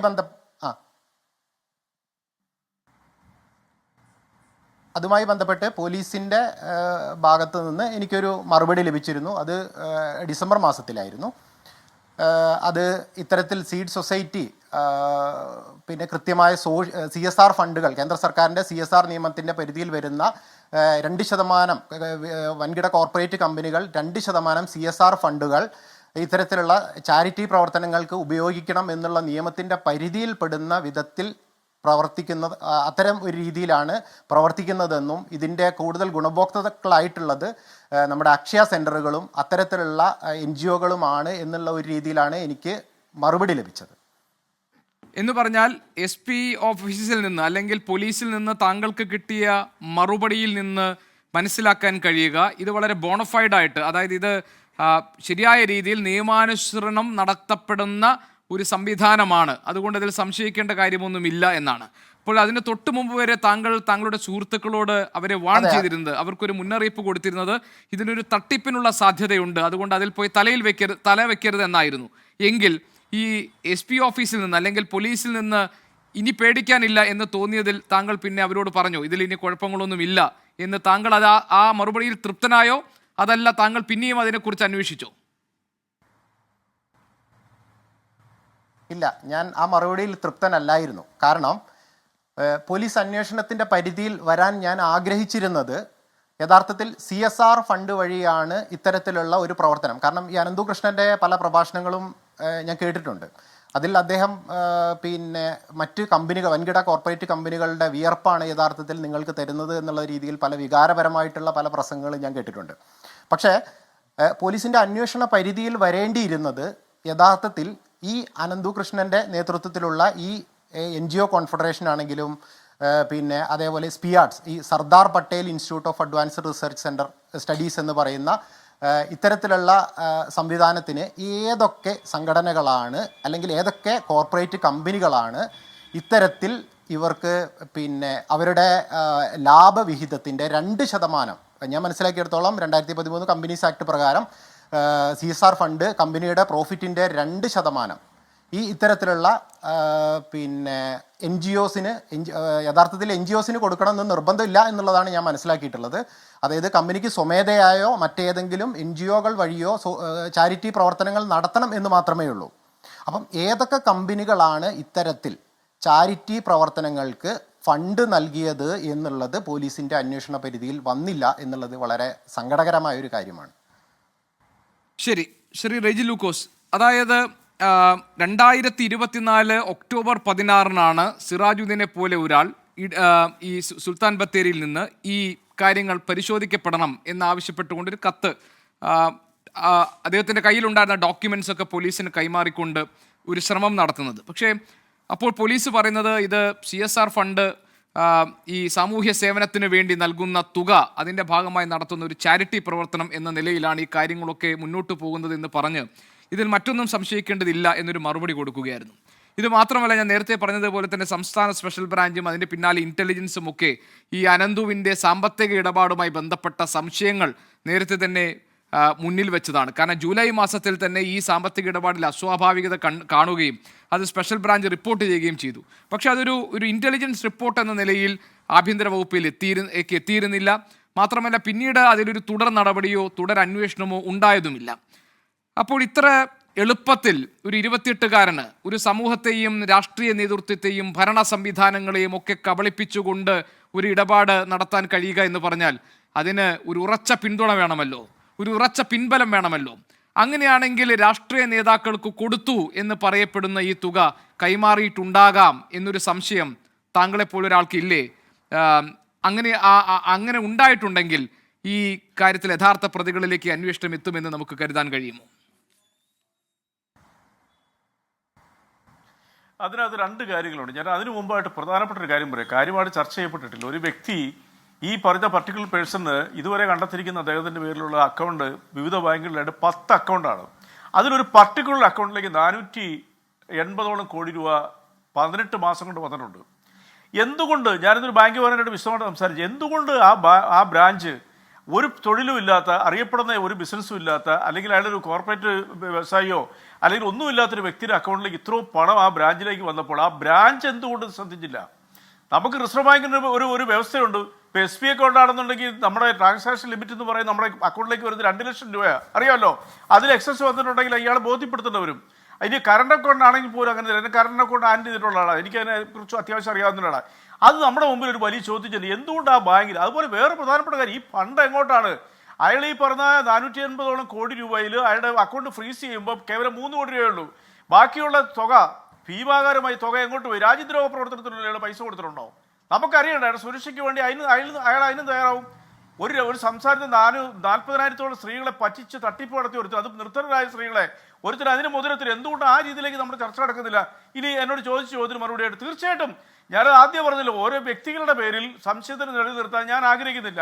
പൊതുപ്രവർത്തകരും രാഷ്ട്രീയ പ്രവർത്തകരും, ഇപ്പോൾ MLA-മാരായാലും മന്ത്രിമാരാണെങ്കിലും ഇതുപോലത്തെയുള്ള സമൂഹത്തിൽ അക്സെപ്റ്റബിൾ ആയിട്ടുള്ള വ്യക്തിത്വങ്ങൾ പങ്കെടുക്കുന്ന ഒരു പരിപാടിയിൽ വിളിച്ച് അവർ പോകും.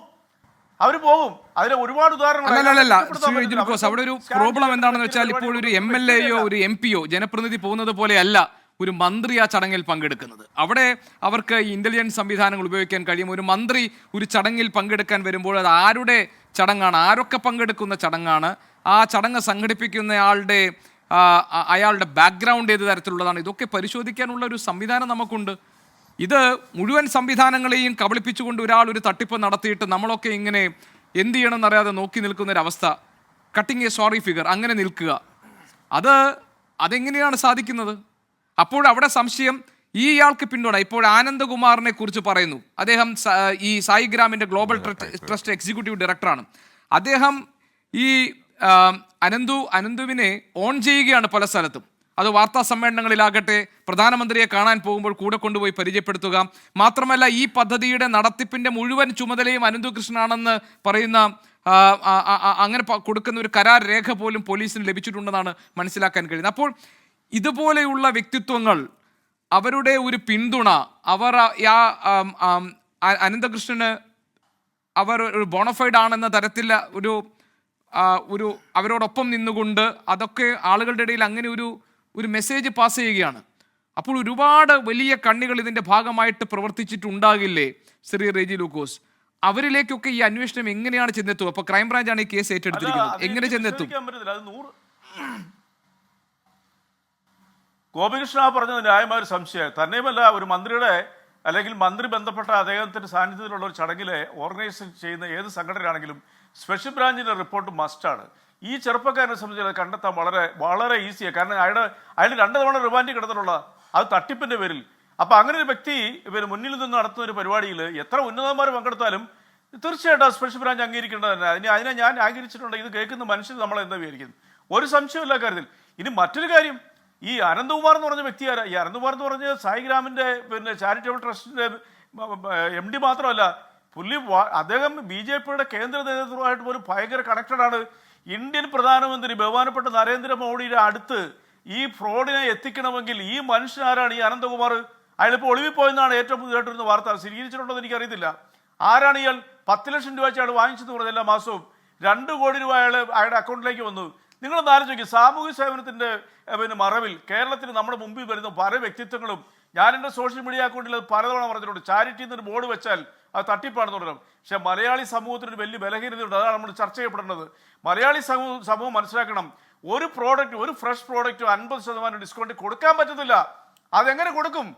നിങ്ങൾ ആലോചിച്ച് നോക്കുക, അതെങ്ങനെ കൊടുക്കാൻ പറ്റും?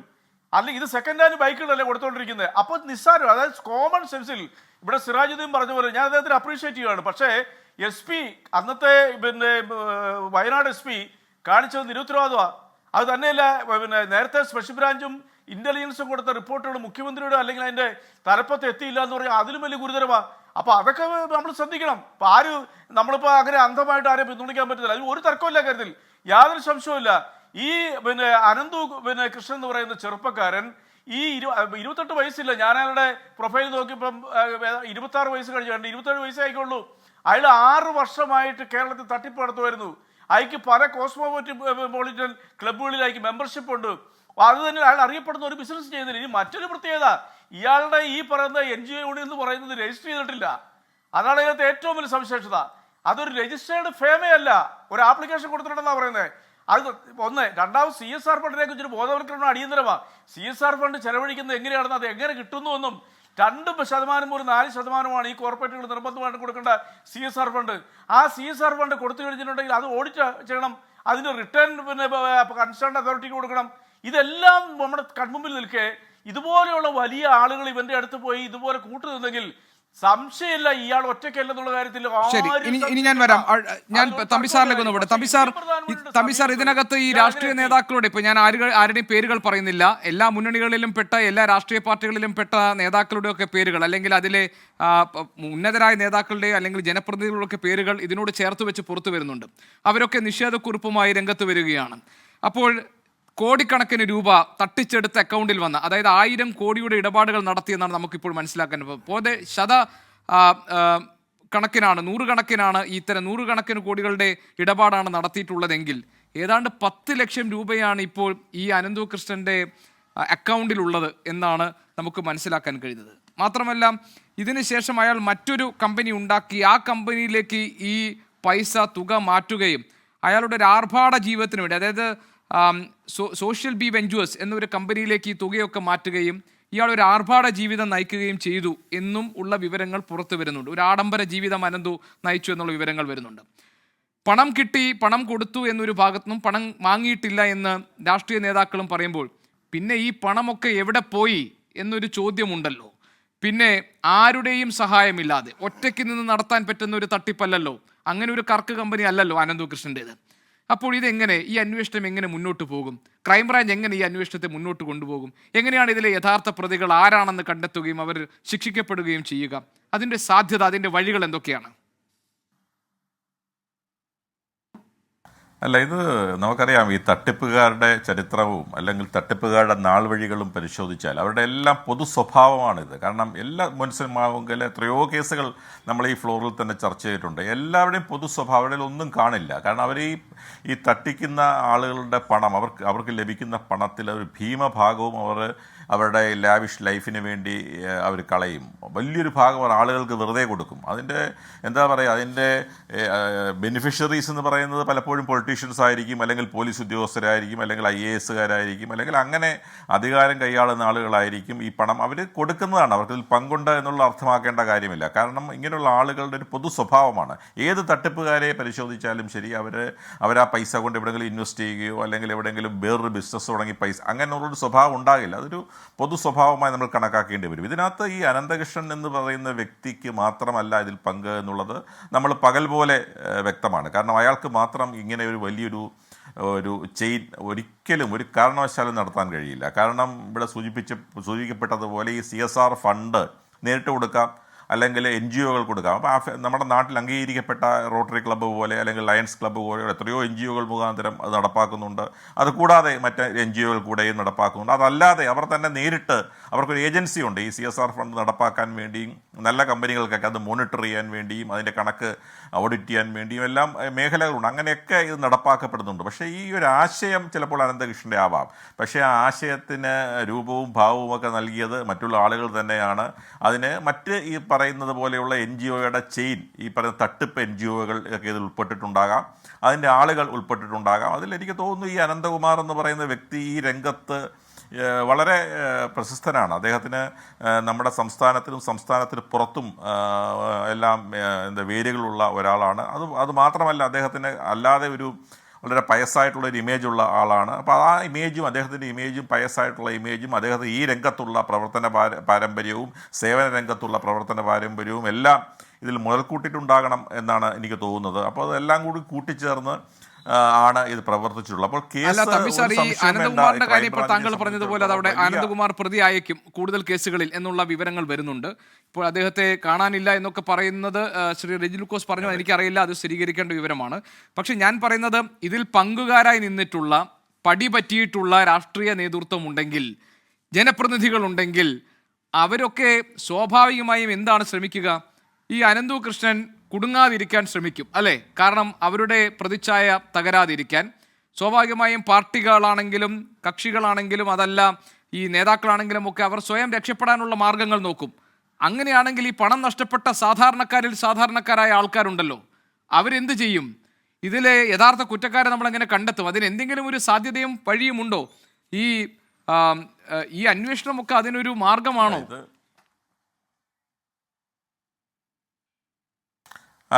ഒരു കാര്യം, ഏറ്റവും പ്രധാനപ്പെട്ട ഒരു കാര്യം, ഇത്തരത്തിലുള്ള കേസുകളിൽ പോലീസിനെ സംബന്ധിച്ചിടത്തോളം വലിയ വെല്ലുവിളിയാണ്. കാരണം പോലീസ് നല്ല ഫലപ്രദമായി തന്നെ അന്വേഷിക്കപ്പെടേണ്ട ഒരു കേസാണ് ഇത്. ഈ കേസിൽ ഇപ്പോൾ നമ്മൾ മനസ്സിലാക്കുന്നത് വെച്ച് വലിയൊരു ടീമിനെ തന്നെ ഇപ്പോൾ കോൺസ്റ്റിറ്റ്യൂട്ട് ചെയ്തിട്ടുണ്ട്. അത് 85 ഓഫീസേഴ്സ്, DYSP റാങ്കിലുള്ള ഓഫീസേഴ്സ് തന്നെ ഉള്ള ഒരു അഡീഷണൽ DGP തന്നെ നയിക്കുന്ന ക്രൈംബ്രാഞ്ചിൻ്റെ വലിയൊരു ഇൻവെസ്റ്റിഗേഷൻ ടീമാണ് കോൺസ്റ്റിറ്റ്യൂട്ട് ചെയ്തിരിക്കുന്നത്. ആ ഇൻവെസ്റ്റിഗേഷൻ ടീമിന് വലിയ ദൗത്യം തന്നെയാണ് ഈ കേസ് അന്വേഷിക്കുക എന്നുള്ളതിൽ യാതൊരു സംശയവുമില്ല. പക്ഷെ പലപ്പോഴും പല കേസുകളിലും സംഭവിക്കുന്നത് പോലെ തന്നെ നമുക്കറിയാം, ഈ കേസിൽ മാത്രമല്ല പല വിവാദമായ പല കേസുകളിലും അതിൻ്റെ ഉള്ളിലേക്ക് നമ്മൾ ആ അന്വേഷണം ഇങ്ങനെ പൈപ്പ് ലൈനിൽ കൂടെ കയറി പോകുമ്പോൾ പലപ്പോഴും ആ അന്വേഷണം എങ്ങുമെത്താതെ അവസാനിക്കുന്ന ചരിത്രം നമ്മൾ കണ്ടിട്ടുണ്ട്. അങ്ങനെ ആവരുത് ഈ കേസിൻ്റെ ചരിത്രം. കാരണം ഇത് സാധാരണക്കാരായ ആളുകളുടെ പൈസയാണ്. ഒരുപാട് ആളുകൾ, വിക്ടിംസ് ഒന്നും രണ്ടുമല്ല ഈ കേസിലെ എന്താ പറയുക കംപ്ലൈനൻസ് എന്ന് പറയുന്നത്.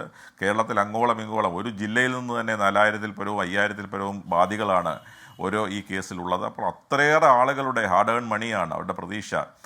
നമ്മൾ പറയുമ്പോൾ നമ്മൾ പലപ്പോഴും പറയാറുണ്ട്, കാരണം എത്രയോ തട്ടിപ്പുകൾ നടന്നാലും വീണ്ടും നമ്മൾ ആ തട്ടിപ്പിൽ നിന്നും പാഠം പഠിക്കുന്നില്ല എന്നുള്ളത് ഒരു കാര്യമാണെങ്കിൽ പോലും അവരുടെയൊക്കെ സാധാരണക്കാരുടെ സാധാരണമായ ജീവിതാവസ്ഥയാണ് അവരെ കൊണ്ട് ഇത്തരം തട്ടിപ്പുകൾ വീഴിക്കുന്നത് എന്ന് കൂടും നമ്മൾ കാണാതിരുന്നുകൂടാ.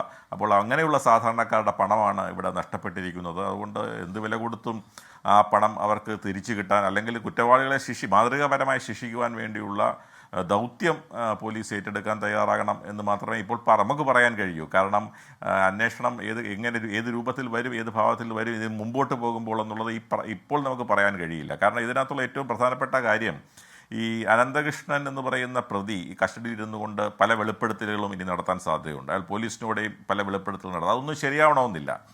കാരണം അയാൾ അന്വേഷണം വഴിതിരിച്ചുവിടാൻ വേണ്ടി ചിലപ്പോൾ പറഞ്ഞെന്നിരിക്കാം, അല്ല അന്വേഷണം വഴിതെറ്റിക്കാൻ വേണ്ടി പറഞ്ഞെന്നിരിക്കാം. അതുപോലെ തന്നെ ഈ പണം വാങ്ങി എന്ന് പറയുന്നവരുടെ കൂട്ടത്തിൽ പോലും, പണം റിസീവ് ചെയ്തു എന്ന് പറയുന്നവരുടെ കൂട്ടത്തിൽ പോലും ഇന്നസെൻ്റ് ആയിട്ട് പണം വാങ്ങിയവരുണ്ടാകാം, അല്ലാത്തവരും ഉണ്ടാകാം. അപ്പോൾ ഇതൊക്കെ ഡിഫറൻഷ്യേറ്റ് ചെയ്തുകൊണ്ട് അതിലെ എന്താ പറയുന്നത്, ഈ പതിരിൽ നിന്നും വേർതിരിച്ചെടുക്കുന്നത് പോലെ ശരിയായ ഒരു അന്വേഷണം രൂപപ്പെടുത്തിയെടുക്കുക എന്നുള്ളത് വലിയ ദൗത്യം തന്നെയാണ് എന്നുള്ള കാര്യത്തിൽ യാതൊരു സംശയവും അല്ല. ഞാൻ ചോദിക്കുന്നത് തമ്പി സാർ, അങ്ങനെ രാഷ്ട്രീയക്കാരൊക്കെ ഇടപെടുകയും അവർ പിന്നെ നിഷ്കളങ്കമായി പണം വാങ്ങുകയോ അല്ലാതെ ചോദിച്ചു വാങ്ങുകയോ അല്ലെങ്കിൽ കമ്മീഷനായി പണം പറ്റുകയോ ഒക്കെ ചെയ്ത ആളുകളുടെ ഒരു കൂട്ടം ഇതിനകത്തുണ്ടെങ്കിൽ അതിന്റെ പൂർണ്ണ വിവരങ്ങൾ പുറത്തു കൊണ്ടുവരാൻ പറ്റുന്ന ഒരു അന്വേഷണമാണോ ക്രൈംബ്രാഞ്ച് അന്വേഷണം? അല്ല, അതിനകത്ത് പൂർണ്ണ വിവരം അത് നമ്മൾ വളരെ പ്രധാനപ്പെട്ട ഒരു കാര്യം എന്ന് പറയുന്നത് കാരണം ഇതിനകത്ത് പലതും ഡോക്യുമെൻറ്റ്സ് ഒന്നും ഉണ്ടാവില്ല. ഇപ്പോൾ ഡോക്യുമെൻ്ററി എവിഡൻസ് ഉണ്ട് എങ്കിൽ അത് പുറത്തു കൊണ്ടുവരാൻ കഴിയും. ഉദാഹരണത്തിന് അക്കൗണ്ട് ട്രാൻസാക്ഷനാണ് ആർക്കെങ്കിലും പണം കൊടുത്തിട്ടുള്ളത്, ഏതെങ്കിലും പൊളിറ്റിക്കൽ പേഴ്സണാലിറ്റീസിന് പണം കൊടുത്തിട്ട് ട്രൂ അക്കൗണ്ട് ട്രാൻസാക്ഷനാണ്, അതിൽ ഏത് അക്കൗണ്ടിലേക്കാണ്, ഏത് കോൺടാക്സ്റ്റിലാണ്, അതൊക്കെയാണ് ഏറ്റവും പ്രധാനപ്പെട്ട കാര്യം. കാരണം അയാളൊരു കമ്പനി നടത്തിക്കൊണ്ടിരിക്കുന്നു, അയാൾ ആ കമ്പനിയുടെ അധിപനായിരിക്കുന്നു, ധാരാളം പണമുള്ള ആളാണ്. അപ്പോൾ അയാൾ ഒരു ഇലക്ഷൻ ഫണ്ടിലേക്ക് ഒരു സംഭാവന കൊടുക്കുന്നു. സ്വാഭാവികമായും അതിൽ നമുക്ക് തെറ്റ് പറയാൻ കഴിയില്ല. അതല്ലാതെ അയാളുടെ ബിസിനസ് പ്രൊമോഷന് വേണ്ടി അതാണ് ഞാൻ പറഞ്ഞത്, രണ്ട് ആംഗിളിൽ നമ്മൾ കാണണം. അയാളുടെ ബിസിനസ് പ്രൊമോഷന് വേണ്ടി അയാൾ ശ്രമിക്കുന്നു, അതിനുവേണ്ടി ആരുടെയെങ്കിലും പണം വെച്ച് ബിസിനസ് പ്രൊമോഷന് ശ്രമിക്കുന്നു, അതുവഴി നിക്ഷേപകരെ അല്ലെങ്കിൽ ഈ ബെനിഫിഷ്യറീസിനെ അങ്ങോട്ട് ആകർഷിക്കുന്നു, അതൊരു ഒഫൻസാണ്. അതല്ലാതെ അയാൾ ഇതിൽ നിന്നുണ്ടാക്കുന്ന ഈ പണത്തിൽ നിന്ന് ഒരു ഇലക്ഷൻ ഫണ്ടിലേക്ക് ഒരു സംഭാവന കൊടുത്താൽ അതൊരിക്കലും ആ ഫണ്ട് വാങ്ങുന്നവർക്ക് അതൊരു ഒഫൻസാണ് എന്ന് നമുക്ക് പറയാം, ക്രിമിനൽ ഒഫൻസാണ് എന്ന് ഒരിക്കലും അവർക്ക് ഇതിൽ പങ്കുണ്ട് എന്ന് പറയാൻ കഴിയില്ല. അതേസമയം ഇവരുടെ ബിസിനസ് പ്രൊമോഷന് വേണ്ടി ആരെങ്കിലും ഭാഗവാക്കായിട്ടുണ്ടെങ്കിൽ, അതിന് പ്രോത്സാഹിപ്പിച്ചിട്ടുണ്ടെങ്കിൽ, അതിനുവേണ്ടി പണം വാങ്ങിയിട്ടുണ്ടെങ്കിൽ തീർച്ചയായിട്ടും അത് ഇയാളുടെ ഈ ഒഫൻസിൽ പാർട്ടിസിപ്പേറ്റ് ചെയ്യാനാണ് കോമൺ ഇന്റൻഷൻ അവർക്കുമുണ്ട് എന്ന് പറയേണ്ടി വരും. ശരി, എൻകൗണ്ടർ പ്രൈം തുടരുന്നു. ശ്രീ ശ്രീജിത്ത് പണിക്കർ നമ്മളോടൊപ്പം ചേരുന്നു ഈ ചർച്ചയിൽ. ശ്രീജിത്ത് പണിക്കർ, ഈ അനന്തു കൃഷ്ണന്റെ ഈ പാതിവില്ല തട്ടിപ്പിന്റെ വ്യാപ്തിയും അതിലെ ഉന്നതരുടെ ഇടപെടലിനെയും കുറിച്ച് താങ്കൾ എന്തൊക്കെ കാര്യങ്ങൾ മനസ്സിലാക്കുന്നു? ക്രൈംബ്രാഞ്ചിന്റെ അന്വേഷണത്തിലൂടെ ശരിയായ വിവരങ്ങൾ പുറത്തുവരും എന്ന് താങ്കൾ പ്രതീക്ഷിക്കുന്നുണ്ടോ? ശ്രീ ഗോപി, കേരളത്തിൽ നമ്മൾ കാണുന്ന ഒരുപക്ഷെ സഹകരണ പ്രസ്ഥാനങ്ങളുമായി ബന്ധപ്പെട്ട തട്ടിപ്പിനേക്കാൾ വ്യാപ്തി ഒരുപക്ഷെ ഇതിനുണ്ടാകാനുള്ള സാധ്യത പോലും ഉണ്ട് എന്നാണ് ഈ ഘട്ടത്തിൽ മനസ്സിലാക്കുന്നത്. കാരണം ഇതിൽ എത്ര ആൾക്കാർ ഇരയായിട്ടുണ്ട് എന്നുള്ളത് ഓരോ ദിവസവും വർദ്ധിച്ചു വരുന്ന നമ്പർ ഓഫ് കേസസ് വഴിയാണ് നമ്മൾ അറിയുന്നത്. അപ്പോൾ ഞാനിതിൽ മനസ്സിലാക്കുന്നത്, ഒരു അന്വേഷണം കാര്യക്ഷമമായി നടക്കണമെന്നുണ്ടെങ്കിൽ അതിന് രാഷ്ട്രീയമായിട്ടുള്ള ഒരു സ്വാധീനം അതിൽ നിന്ന് ബാഹ്യമായിരിക്കണം. പക്ഷെ ഇവിടെ അങ്ങനെ ആയിരിക്കാനുള്ള സാധ്യത എത്രത്തോളം ഉണ്ട് എന്നിടത്താണ് ക്രൈംബ്രാഞ്ച് അന്വേഷിച്ചാൽ മതിയോ, ഇനി മറ്റേതെങ്കിലും ഒരു ഏജൻസി അന്വേഷിച്ചത് കൊണ്ട് കാര്യമുണ്ടോ, കേന്ദ്ര ഏജൻസി തന്നെ വന്നതുകൊണ്ട് എന്തെങ്കിലും ഗുണമുണ്ടോ തുടങ്ങിയ കാര്യങ്ങളൊക്കെ ഡിബേറ്റബിൾ ആകുന്നത് അവിടെയാണെന്നാണ് ഞാൻ മനസ്സിലാക്കുന്നത്. കാരണം നിലവിൽ പുറത്തു വന്നിരിക്കുന്നത് ഒരു ടിപ്പ് ഓഫ് ദി ഐസ്ബർഗ് മാത്രമാണ് എന്നാണ് ഞാൻ കരുതുന്നത്. അതിൽ തന്നെ നിരവധി രാഷ്ട്രീയക്കാരുമായി ബന്ധപ്പെട്ട ആരോപണങ്ങളുണ്ട്. ഇപ്പോൾ ചില ആൾക്കാരെ സംബന്ധിച്ചിടത്തോളം കേവല ആരോപണങ്ങളാണെങ്കിൽ ചില ആൾക്കാർ വ്യക്തിപരമായി പണം സ്വീകരിച്ചിട്ടുണ്ട് എന്നും പാർട്ടികൾ ഫണ്ട് സ്വീകരിച്ചിട്ടുണ്ട് എന്നും എല്ലാം തന്നെ നമ്മൾ കാണുന്നുണ്ട്. അപ്പോൾ ചിലപ്പോൾ ഒരുപക്ഷെ ഇലക്ഷനുമായി ബന്ധപ്പെട്ട് പണം വാങ്ങിയിരിക്കുന്നതാണ് എങ്കിൽ, ഒരു പാർട്ടി ഫണ്ടിലേക്ക് പണം വാങ്ങിയിരിക്കുന്നതാണ് എങ്കിലൊക്കെ തന്നെ പാർട്ടികൾക്ക് അതുമായി ബന്ധപ്പെട്ട് ഒരു ന്യായീകരണം ഉണ്ടാകും. പക്ഷെ പൊതുജനങ്ങളെ സംബന്ധിച്ചിടത്തോളം ഈ ന്യായീകരണങ്ങളൊന്നും തന്നെ വിലപ്പോകുമെന്ന് ഞാൻ കരുതുന്നില്ല. അപ്പോൾ നമ്മുടെ നാട്ടിൽ ഒരു ലീഗൽ മാക്സിം ഉണ്ടല്ലോ, ഈ നീതി എന്നത് നടപ്പാക്കിയാൽ പോരാ, അത് നടപ്പാക്കിയെന്ന് പൊതുജനത്തിന് ബോധ്യവും കൂടി ഉണ്ടാകണം. അപ്പോൾ അതുകൊണ്ട് ഏത് ഏജൻസി ഇത് അന്വേഷിച്ചു കഴിഞ്ഞാൽ ആ ഒരു ബോധ്യം ജനങ്ങൾക്ക് ഉണ്ടാകുമെന്ന കാര്യത്തിൽ എനിക്ക് വലിയ സംശയമുണ്ട്. കാരണം ഇതിൽ നമ്മുടെ നാട്ടിലുള്ള എല്ലാ പ്രധാനപ്പെട്ട പാർട്ടികളും അവരുടെ നേതാക്കന്മാരും ഒക്കെ തന്നെ പലപ്പോഴും പലതരത്തിലുള്ള ആരോപണങ്ങൾക്ക് വിധേയമായിട്ടുണ്ട്. അതിൽ ചില ആൾക്കാർ പറയുന്നത് ഞങ്ങൾ ഇതിൽ ഉൾപ്പെട്ടിരിക്കുന്ന ആൾക്കാരല്ല, മറിച്ച് ഞങ്ങളും തട്ടിപ്പിന് വിധേയരായിരിക്കുന്ന ആൾക്കാരാണ് എന്ന് പറയുന്നു. ഈ പദ്ധതികളെയൊക്കെ തന്നെ എൻഡോഴ്സ് ചെയ്തിരിക്കുന്ന പല ആൾക്കാരും നമ്മുടെ നാട്ടിലെ ജനപ്രതിനിധികളല്ലാത്ത ആൾക്കാർ പോലും ഉത്തരവാദിത്തപ്പെട്ട രാഷ്ട്രീയ പ്രസ്ഥാനങ്ങളുടെ നേതാക്കന്മാരാണ്. അപ്പോൾ ഇതിലേതെങ്കിലും ഒരു പക്ഷത്തിനെ മാത്രം കുറ്റപ്പെടുത്തിക്കൊണ്ട് ഒരു അന്വേഷണത്തിൻ്റെ ഫലം ഉണ്ടായാൽ അത് രാഷ്ട്രീയ പ്രേരിതമാണ് എന്ന രീതിയിലത്തേക്കുള്ള ആരോപണം ഉണ്ടാകും. ഭരിക്കുന്ന പാർട്ടി, അതിപ്പോൾ കേരളം ഭരിക്കുന്ന പാർട്ടിയാണെങ്കിലും കേന്ദ്രം ഭരിക്കുന്ന പാർട്ടിയാണെങ്കിലും ഇതിൽ ഒരു അന്വേഷണം ഉണ്ടാകുന്ന സമയത്ത് ഒരു ബയാസ് നിശ്ചയമായിട്ടും ആരോപിക്കപ്പെടുകയും ചെയ്യും. അപ്പോൾ അതുകൊണ്ട് ട്രാൻസ്പെറൻ്റ് ആയിട്ടുള്ള ഒരു എൻക്വയറി എത്രത്തോളം ഇതിൻ്റെ സത്യാവസ്ഥ പുറത്തു കൊണ്ടുവരും എന്നതിനെ പറ്റിയൊക്കെ എനിക്ക് വലിയ ആശങ്ക ഈ ഒരു ഘട്ടത്തിലുണ്ട്. പക്ഷേ ഇതിലൊരു കാര്യം നമ്മൾ മനസ്സിലാക്കേണ്ടത്, പലപ്പോഴും ഇപ്പോൾ സഹകരണ ബാങ്കിൻ്റെ കാര്യം പറഞ്ഞതുപോലെ തന്നെ തട്ടിപ്പിന് ഇരയായിരിക്കുന്ന ആൾക്കാരെ സംബന്ധിച്ചിടത്തോളം അത് വലിയ കഷ്ടമുള്ള ഒരു കാര്യമാണ്. കാരണം അവരിതിൽ പകുതി പണമാണെങ്കിലും അവർ നിക്ഷേപിക്കുന്നത് എന്ത് കണ്ടുകൊണ്ടാണ്? ഇതിനെ എൻഡോഴ്സ് ചെയ്തിരിക്കുന്ന ഒരു സിസ്റ്റം അവിടെ പ്രവർത്തിച്ചു എന്നതിനെ കണ്ടുകൊണ്ടാണ്. അപ്പോൾ അതിൻ്റെ ഭാഗമായിട്ട് ഈ സായി ഗ്രാമം പോലെയുള്ള ഒരു സംവിധാനത്തിന്റെ ഭാഗമായി പ്രവർത്തിക്കുന്ന ഒരാൾ തലപ്പത്തിരിക്കുന്നു. റിട്ടയർഡ് ജസ്റ്റിസ് രാമചന്ദ്രൻ നായർ അവിടെ ഇരിക്കുന്നു. ഇതിനെ എൻഡോഴ്സ് ചെയ്യുന്ന പല മന്ത്രിമാരുണ്ട്, ഇവരുടെ ചടങ്ങുകളിൽ പങ്കെടുക്കുന്ന പല മന്ത്രിമാരുണ്ട്. രാജ്യത്തിന്റെ പ്രധാനമന്ത്രിയെയും മുഖ്യമന്ത്രിയെയും തന്നെ വേദി പങ്കിട്ടുകൊണ്ട് ഇതിന്റെ പ്രധാനപ്പെട്ട ആൾക്കാർ നിൽക്കുന്നു. പിന്നെ നമ്മൾ മന്ത്രി ശിവൻകുട്ടിയുടെ ഒരു പ്രസ്താവനയൊക്കെ നോക്കിക്കഴിഞ്ഞാൽ തട്ടിപ്പുമായി ബന്ധപ്പെട്ട ഇത്തരത്തിലുള്ള പല സംവിധാനങ്ങളുണ്ട്. പക്ഷേ അതിൽ നിന്ന് ഇവർ വ്യത്യസ്തരാകുന്നത് ഇതിന്റെ ഫ്രണ്ട് ലൈനിൽ നിൽക്കുന്ന ആൾക്കാരാണ്, അവരുടെ മുഖങ്ങളാണ് എന്ന് പറയുന്നുണ്ട്. അപ്പോൾ ഇതെല്ലാം തന്നെ ഒരുപക്ഷെ ഇവരാരും തന്നെ ഇതിൽ വലിയൊരു തട്ടിപ്പ് നടക്കുന്നു എന്ന അർത്ഥത്തിൽ പറഞ്ഞതാവില്ല. പക്ഷെ ഇവരുടെയൊക്കെ സ്റ്റേറ്റ്മെന്റ് പൊതുസമൂഹത്തിന് നൽകിയിരിക്കുന്ന ഒരു ഇംപ്രഷൻ എന്ന് പറഞ്ഞാൽ മറ്റുള്ള തട്ടിപ്പുകാരെ പോലെ അല്ല, ഇവർക്കൊരു സെൻസ് ഓഫ് ജെനുവിനെസ് ഇവരുമായി അസോസിയേറ്റ് ചെയ്തിട്ടുണ്ട് എന്നുള്ള ഒരു ഫീലുണ്ട്. അപ്പോൾ ആ ഒരു അർത്ഥത്തിൽ നമ്മൾ നോക്കിക്കഴിഞ്ഞാൽ ഇതിനെ എൻഡോഴ്സ് ചെയ്തിരിക്കുന്ന ആൾക്കാരെല്ലാവരും തന്നെ ഇതിൻ്റെ ഒരു എക്സ്റ്റൻഡഡ് ലയബിലിറ്റി ബെയർ ചെയ്യേണ്ടുന്ന ആൾക്കാരാണ്. അതുകൊണ്ട് തന്നെ തങ്ങൾക്കിതിൽ യാതൊരു വിധത്തിലുള്ള നിക്ഷിപ്ത താല്പര്യവും ഇല്ലായിരുന്നു എന്ന് പൊതുജനങ്ങളോട് ബോധിപ്പിക്കാൻ വേണ്ടിയെങ്കിലും കാര്യക്ഷമമായിട്ടുള്ള ഒരു എൻക്വയറി ഇവിടെ നടക്കേണ്ടതാണ്.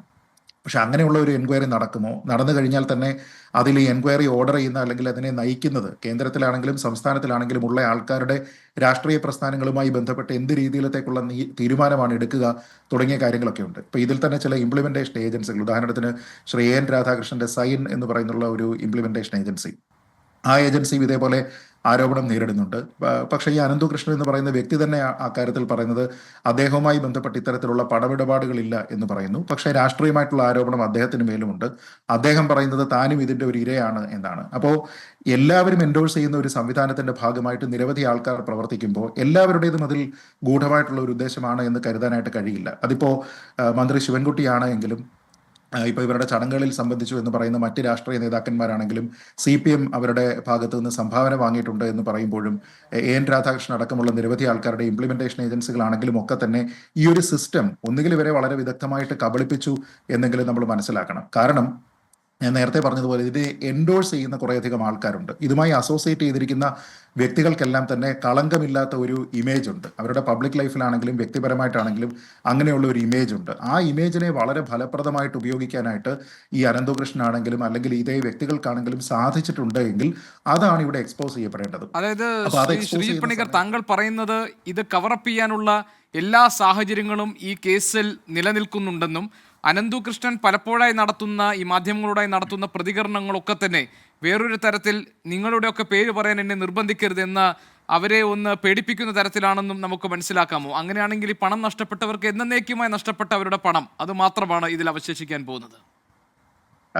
ദൗർഭാഗ്യകരമെന്ന് പറയട്ടെ, അങ്ങനെ ആവാനുള്ള സാധ്യത കൂടുതലാണ്. നമ്മളിപ്പോൾ ശ്രീ ഗോപികൃഷ്ണൻ അനന്തുവിനെ പോലീസ് കൊണ്ടുപോകുന്ന സമയത്ത് അദ്ദേഹത്തിന്റെ ബോഡി ലാംഗ്വേജ് നമ്മൾ നോക്കി, അദ്ദേഹം തീരെ ഡൗൺ ആയിട്ടിരിക്കുന്ന ഒരു വ്യക്തിയായിട്ട് എനിക്ക് തോന്നുന്നില്ല. അദ്ദേഹത്തിനെ സംബന്ധിച്ചിടത്തോളം വലിയൊരു നിശ്ചയദാർഢ്യമൊക്കെ അദ്ദേഹത്തിന്റെ മുഖത്ത് കാണാനുണ്ട്. അതെനിക്ക് തോന്നുന്നത് ഒരു പക്ഷേ അദ്ദേഹം മാത്രമായിരിക്കില്ല, ഇതിന്റെ ചീഫ് പെർപെട്രേറ്റർ ആയിട്ടുള്ള മറ്റാരെങ്കിലും ഉണ്ടാകും, മറ്റാരെങ്കിലും ഇതിൽ കുടുങ്ങാനുള്ള സാധ്യതയുണ്ട്. അങ്ങനെ ആരുടെ അടുത്തേക്കെങ്കിലും അന്വേഷണം നീളുകയാണെങ്കിൽ ആ അന്വേഷണം ഒരുപക്ഷെ അവിടെ വെച്ച് അവസാനിക്കാനുള്ള സാധ്യതയുണ്ട് എന്നുള്ള ഒരു ഓവർ കോൺഫിഡൻസ് അദ്ദേഹത്തിനുണ്ട് എന്നാണ് അദ്ദേഹത്തിന്റെ ബോഡി ലാംഗ്വേജ് കാണിക്കുന്നത്. അതല്ല എങ്കിൽ നമ്മൾ ഈ പറയുന്നത് പോലെ വളരെ ചെറിയ പ്രായത്തിലുള്ള ഒരു വ്യക്തി ഈ രീതിയിലത്തേക്കുള്ള ഒരു തട്ടിപ്പ് നടത്തി ആ തട്ടിപ്പ് പിടിക്കപ്പെട്ടു എന്നൊക്കെ കണ്ടു കഴിഞ്ഞാൽ ഈ രീതിയിലുള്ള ഒരു ബോഡി ലാംഗ്വേജ് അല്ല പരസ്യമായിട്ട് അയാൾ പ്രകടിപ്പിക്കേണ്ടത്. അപ്പോൾ അത്രത്തോളം രീതിയിലത്തേക്കുള്ള ഒരു ആത്മവിശ്വാസം അയാൾ പ്രകടിപ്പിക്കുന്നുണ്ട് എങ്കിൽ അതിന് അയാൾക്ക് നൽകുന്ന ഊർജ്ജം എന്ന് പറയുന്നത് ഒരുപക്ഷെ ഇതിൽ ഉന്നതരായിട്ടുള്ള പല ആൾക്കാരുമുണ്ട്, അവരെല്ലാവരും തന്നെ അന്വേഷണത്തിന് പുറത്ത് നിൽക്കുന്ന ആൾക്കാരാണ് എന്നുള്ള ഒരു ധൈര്യമായിരിക്കാം.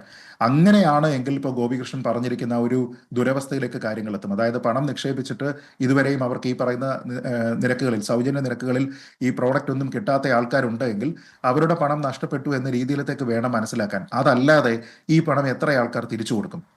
അപ്പോൾ നമ്മൾ ഇതിനകത്ത് കേൾക്കുന്നത്, കഴിഞ്ഞ ദിവസം ഞാൻ ഇതുമായി ബന്ധപ്പെട്ട ചില ചർച്ചകൾ കണ്ടപ്പോൾ അതിൽ വന്നിരിക്കുന്ന BJP പ്രതിനിധികൾ പറയുന്നതിൽ നിന്ന് ഞാൻ മനസ്സിലാക്കുന്നത് ഈ സൈൻ പോലെയുള്ള ഏജൻസികൾ ധനസമാഹരണമൊക്കെ നടത്തിയിട്ട് ഈ പണം തിരിച്ചു കൊടുക്കാനായിട്ട് ശ്രമിക്കുന്നുവെന്നാണ്. പക്ഷേ അവർ മാത്രം പണം കൊടുത്തതുകൊണ്ട് ഇതായില്ലല്ലോ. മറ്റെത്രയോ ഏജൻസികളുണ്ട്, ഇംപ്ലിമെൻറ്റേഷൻ ഏജൻസികളുണ്ട്, പല ജനപ്രതിനിധികൾ തന്നെ, പല വാർഡ് മെമ്പർമാർ തന്നെ ഇതിലൊക്കെ തന്നെ ആൾക്കാരെ ചേർക്കുന്നതിന് വേണ്ടിയിട്ട് പ്രവർത്തിച്ചിട്ടുണ്ട്. അപ്പോൾ അതിൽ പല ആൾക്കാരും വിങ്ങിപ്പൊട്ടിക്കൊണ്ടാണ് പറയുന്നത് തങ്ങൾ ഇത്രയും കാലം പൊതുരംഗത്ത് നിന്ന് പൊതുപ്രവർത്തനം നടത്തിയിരിക്കുന്നത് എല്ലാം തന്നെ വളരെ മാന്യമായിട്ടുള്ളതാണ്. ഈ ഒരൊറ്റ വിഷയത്തിൽപ്പെട്ട് അവരുടെ ആ ഒരു സൽപ്പേര് നശിക്കാൻ വേണ്ടിയിട്ട് പോവുകയാണ്. ഞങ്ങൾക്കിതിൽ പങ്കില്ല, ഞങ്ങളാരും തന്നെ ഇതിൽ നിന്ന് പണം പറ്റിയിട്ടില്ല എന്ന് അവർ പറയുമ്പോൾ ചില ആൾക്കാർ പറയുന്നത് അവർ ആത്മഹത്യ ചെയ്യാതിരിക്കുന്നത് പോലും ഇതിൻ്റെ സത്യാവസ്ഥ ആൾക്കാരെ ബോധ്യപ്പെടുത്തണം, നിരപരാധിത്വം ബോധ്യപ്പെടുത്തണം, എന്നിട്ട് ഈ പണം അവർക്ക് തിരിച്ചു നൽകാൻ ഏതെങ്കിലും മാർഗ്ഗങ്ങളിൽ കഴിയുമെങ്കിൽ അത് ചെയ്യണമെന്നാണ്. അപ്പം ഞാൻ ഒരിക്കലും കരുതുന്നില്ല ഇതുമായി അസോസിയേറ്റ് ചെയ്തിരിക്കുന്ന ഏതെങ്കിലും ഒരു രാഷ്ട്രീയ നേതാവ്, അത് തിരഞ്ഞെടുക്കപ്പെട്ട ജനപ്രതിനിധിയാണെങ്കിലും അല്ല എങ്കിലും, ഇത് തട്ടിപ്പാണ് എന്ന് അറിഞ്ഞുകൊണ്ട്, ഇതൊരു പോൺസി സ്കീം പോലെ പ്രവർത്തിക്കുന്നതാണ് എന്നൊന്നും അറിഞ്ഞുകൊണ്ട് ആരും പോയി ഇതിൽ തലവെക്കുമെന്ന് കരുതുന്നില്ല. കാരണം അങ്ങനെയുള്ള ഏതൊരു സ്കീമാണെങ്കിലും ഏതെങ്കിലും ഒരു സമയത്ത് അത് എക്സ്പോസ് ചെയ്യപ്പെടും. അങ്ങനെയാണ് എങ്കിൽ അവിടെ റിസ്ക് ചെയ്യപ്പെടുന്നത് ഇവരുടെ എല്ലാവരുടെയും തന്നെ പൊതുപ്രവർത്തകൻ എന്ന നിലയ്ക്കുള്ള ഇമേജാണ്. അത് ഒരുപക്ഷെ ഇവരുമായി നേരിട്ട് അസോസിയേറ്റ് ചെയ്തിരിക്കുന്ന ആൾക്കാരെ നമുക്ക് അതിൽ നിന്ന് മാറ്റിവെക്കാം. ഇപ്പോൾ ലാലി വിൻസെന്റിനെ പോലെയുള്ള ഒരാളിനെ സംബന്ധിച്ചിടത്തോളം ഉന്നതമായിട്ടുള്ള ഫീസാണ് അവർക്ക് ഇത്തരത്തിലുള്ള കേസുകളിൽ നിന്ന് കിട്ടുന്നത് എങ്കിൽ ഇവരുടെ ഫംഗ്ഷനിങ് എങ്ങനെയാണെന്ന് അടുത്ത ക്ലോസ് ക്വാർട്ടേഴ്സിൽ നിന്ന് മനസ്സിലാക്കാൻ കഴിഞ്ഞിട്ടുള്ള ഒരാളിനെ സംബന്ധിച്ചിടത്തോളം ആ ബെനിഫിറ്റ് ഓഫ് ദി ഡൗട്ട് നമുക്ക് കൊടുക്കാൻ കഴിയില്ല. പക്ഷേ ഇവരുടെ പരിപാടികളിൽ പങ്കെടുക്കുന്ന ആൾക്കാർ, ഇപ്പോൾ കടന്നപ്പള്ളി രാമേന്ദ്രൻ ആയിക്കോട്ടെ, വി ശിവൻകുട്ടി ആയിക്കോട്ടെ, അല്ലെങ്കിൽ ആരാണ് മാത്യു കുഴൽനാടൻ ആയിക്കോട്ടെ, ഇങ്ങനെയുള്ള ഡീൻ കുര്യാക്കോസ്, ഇങ്ങനെയുള്ള പല ആൾക്കാരുമായി ബന്ധപ്പെട്ട് വരുന്ന ആരോപണങ്ങൾ നമ്മൾ വിശ്വസിക്കണമെങ്കിൽ അതുമായി ബന്ധപ്പെട്ട് കൂടുതൽ തെളിവുകൾ ഉണ്ടാകണം. അപ്പോൾ ഇതിൽ ഈ പണം മുടക്കിയിരിക്കുന്ന ആൾക്കാർ മാത്രമല്ല, ഇടനിലക്കാരായിട്ട് അല്ലെങ്കിൽ ഇംപ്ലിമെന്റേഷൻ ഏജൻസികളായിട്ട് നിന്നിരിക്കുന്ന ആൾക്കാർ പോലും ഒരുപക്ഷെ തട്ടിപ്പിനിരയായിട്ടുള്ള ആൾക്കാരായിരിക്കാം. എങ്കിൽ ഇവിടെ എസ്റ്റാബ്ലിഷ് ചെയ്യപ്പെടേണ്ടത് എന്താണ്? ഇവർ തമ്മിലുള്ള ട്രാൻസാക്ഷൻ ഏത് രീതിയിലായിരുന്നു എന്നാണ്. ഇപ്പോൾ ആൾക്കാർ തമ്മിൽ കൂടിക്കാഴ്ച നടത്തിയിട്ടുണ്ടോ, ആരെങ്കിലും ഒന്നിച്ചുള്ള ഫോട്ടോസ് ഉണ്ടോ, ഏതെങ്കിലും ചടങ്ങുകളിൽ ഈ രാഷ്ട്രീയ നേതാക്കൾ പങ്കെടുത്തിട്ടുണ്ടോ എന്ന് പറഞ്ഞുകൊണ്ട് നമ്മളൊരു എയർലി കൺക്ലൂഷനിലേക്ക് എത്തുന്നതിന് പകരം സമഗ്രമായ ഒരു അന്വേഷണത്തിൽ ഇയാളുടെ ഫൈനാൻഷ്യൽ ട്രെയിൽ കാണണം. ഇവർ തമ്മിൽ ഏതെങ്കിലും രീതിയിലത്തേക്കുള്ള, ഈ അനന്തകൃഷ്ണൻ ആണെങ്കിലും ഈ ഇവരുടെ കോൺഫെഡറേഷൻ ആണെങ്കിലും മറ്റുള്ള ആൾക്കാരുമായി ബന്ധപ്പെട്ട് എന്ത് തരത്തിലുള്ള സാമ്പത്തികമായിട്ടുള്ള പ്രവർത്തനമാണ് നടത്തിയിരിക്കുന്നത്, ആ ഫൈനാൻഷ്യൽ ട്രെയിൽ എന്താണ്, ഇതിൽ ഏതെങ്കിലും ഒരു സ്ഥലത്ത് നിന്ന് ഇവർ ബെനിഫിഷ്യറീസ് ആയിട്ടുണ്ടോ, അത് ഇത്തരത്തിലുള്ള ഇംപ്ലിമെന്റേഷൻ ഏജൻസികളായിക്കോട്ടെ, നമ്മുടെ ഈ ജനപ്രതിനിധികളായിക്കോട്ടെ, ഇവരെല്ലാവരും തന്നെ അനാവശ്യമായിട്ട് ഏതെങ്കിലും രീതിയിൽ വഴിവിട്ട് ഒരു ബെനിഫിഷ്യറി ആയിട്ടുണ്ടോ എന്നുള്ളത് പരിശോധിക്കപ്പെടണം. പക്ഷേ ആ പരിശോധിക്കപ്പെടുമ്പോഴും ഉണ്ടാകുന്ന പ്രശ്നം ഇത് ഏതെങ്കിലും ഒരു രാഷ്ട്രീയ പാർട്ടിക്ക് മാത്രമായിട്ട് വഴിവിട്ടൊരു സഹായം നൽകാനുള്ള സാധ്യത അവിടെയാണ്. റെജി ലൂക്കോസ്, ഒരു മിനിറ്റിൽ താങ്കളുടെ ഒരു മറുപടി. അല്ല, ശ്രീജിത്ത് പണിക്കർ പറഞ്ഞതിനോട് ഭാഗ്യമായിട്ട് ഞാനും യോജിക്കുക. കാരണം കേരളീയ സമൂഹത്തിന് ഒരു മനപരിവർത്തനം ഉണ്ടാകുമെന്ന് ഞാൻ പ്രതീക്ഷിക്കുന്നില്ല. കാരണം ഏത് കള്ളനും ഏത് തട്ടിപ്പുകാരനും മാർക്കറ്റുള്ള ലോകത്തിലെ ഒരു സ്ഥലം. എനിക്ക് പ്രധാനപ്പെട്ട ഒരു കാര്യം പറയാനുണ്ട്. ഈ ഏതെങ്കിലും ഒരു സാമൂഹ്യ സേവന സംഘടന, ഒരു ചാരിറ്റബിൾ ഓർഗനൈസേഷൻ കമ്മീഷൻ മേടിച്ചുകൊണ്ട് ക്ലയൻസിനെ കണ്ടെത്തുമോ? കാരണം അതൊരു സേവനമാണ്. ഇതിനകത്ത് നടത്തിയിരിക്കുന്ന എന്താണ്? ഈ പ്രൊമോട്ടേഴ്സ് എന്ന് പറയുന്നവരും ഇയാളുടെ ഏജന്റുമാരും കമ്മീഷൻ മേടിച്ചിട്ടാണ് 350 റുപ്യ പെയർ ക്ലയന്റിനോട് കമ്മീഷൻ മേടിച്ചിട്ട്. അപ്പം സ്വാഭാവികമായിട്ടും ഇതൊരു പൊതുസേവനമല്ലായിരുന്നു. അവിടെ പോലെ തന്നെ എന്നെ തട്ടിപ്പ് ആരംഭിക്കുക. ഇതൊരു ഓർഗനൈസ്ഡ് തട്ടിപ്പായിരുന്നു. ഇവിടെ ഒരു കാര്യം ഉറപ്പായി കഴിഞ്ഞു, ഇയാൾ ഒറ്റയ്ക്കല്ലെന്നുള്ളത് വളരെ വ്യക്തമായി കഴിഞ്ഞു. ഇന്ത്യൻ പ്രധാനമന്ത്രിയുടെ അടുത്ത് പോലും എത്താൻ മാത്രം ഈ ഫ്രോഡിന് അവസരം ഒരുക്കി കൊടുത്തെങ്കിൽ സ്വാഭാവികമായിട്ട് ഒരു സമൂഹത്തെ, ഒരു സംസ്ഥാനത്തെ മൊത്തം തട്ടിപ്പ് നടത്തിയ ഈ വ്യക്തി ഈ പണവുമായി നാട് കിടന്നതിന് എനിക്ക് ഒറ്റ കാര്യത്തോട് പറയാനുണ്ട് ഈ ചർച്ചയിൽ. അത് സർക്കാരിനോട് തന്നെയാണ്. ഈ പണം 480 കോടിയിൽ 3 കോടി ഒഴിച്ചുള്ള പണം എങ്ങോട്ട് പോയി? അതുപോലെ രാജ്യദ്രോഹ പ്രവർത്തനത്തിനാണോ, നാളെ സുരക്ഷ കിട്ടാൻ വേണ്ടിയിട്ടുള്ള ഏതെങ്കിലും അധോലോകത്തിലേക്കാണ് ഈ പണം പോയിരിക്കുന്നത്? അത് മസ്റ്റായിട്ടും അന്വേഷിക്കണം, ഒരു തർക്കമല്ല കാര്യത്തിൽ. പിന്നെ ആരെങ്കിലും തെളിവില്ലാത്ത ഒരാളുടെ പേര് പറഞ്ഞ് ഞാൻ ചർച്ച തുടക്കത്തിൽ പറഞ്ഞത് ശരിയല്ല. അതിന് ഏറ്റവും വലിയ ഉദാഹരണം ഇടുക്കി ജില്ലാ സെക്രട്ടറിയാണ്. കാരണം അദ്ദേഹം അങ്ങനെ ഒരു ട്രാൻസാക്ഷൻ നടത്തിയിട്ടില്ല എന്നെങ്കിൽ ആരോപിച്ച ഇനി അന്വേഷണത്തിൽ തെളിയേണ്ടതാണ്. പക്ഷേ ഉന്നത രാഷ്ട്രീയ നേതൃത്വം ഒക്കെ കണ്ണികളായിട്ടുള്ള സംഭവമാണിതെങ്കിൽ അതിൽ ഏത് അന്വേഷണമാണ് യഥാർത്ഥ വസ്തുതകൾ പുറത്തു കൊണ്ടുവരാൻ പോകുന്നത്? പണം നഷ്ടപ്പെട്ട സാധാരണക്കാർക്ക് മുന്നിൽ എന്തെങ്കിലും ഒരു പോംവഴി തെളിയാൻ ഇനി ഈ കേസിൽ എന്തെങ്കിലും അവശേഷിക്കുന്നുണ്ടോ എന്ന് തുടങ്ങിയ ധാരാളം ചോദ്യങ്ങൾ നമുക്ക് മുന്നിൽ മിഴിച്ചു നിൽക്കുന്നുണ്ട്. അതിനൊക്കെ പരിഹാരം കണ്ടെത്താൻ കഴിയുമോ ആർക്കറിയാം. ഈ ചർച്ചയിൽ പങ്കെടുത്ത എല്ലാ അതിഥികൾക്കും നന്ദി. എൻകൗണ്ടർ പ്രൈം ഇവിടെ പൂർത്തിയാകുന്നു. മറ്റൊരു വിഷയവുമായി നാളെ ഇതേ സമയം. Good night.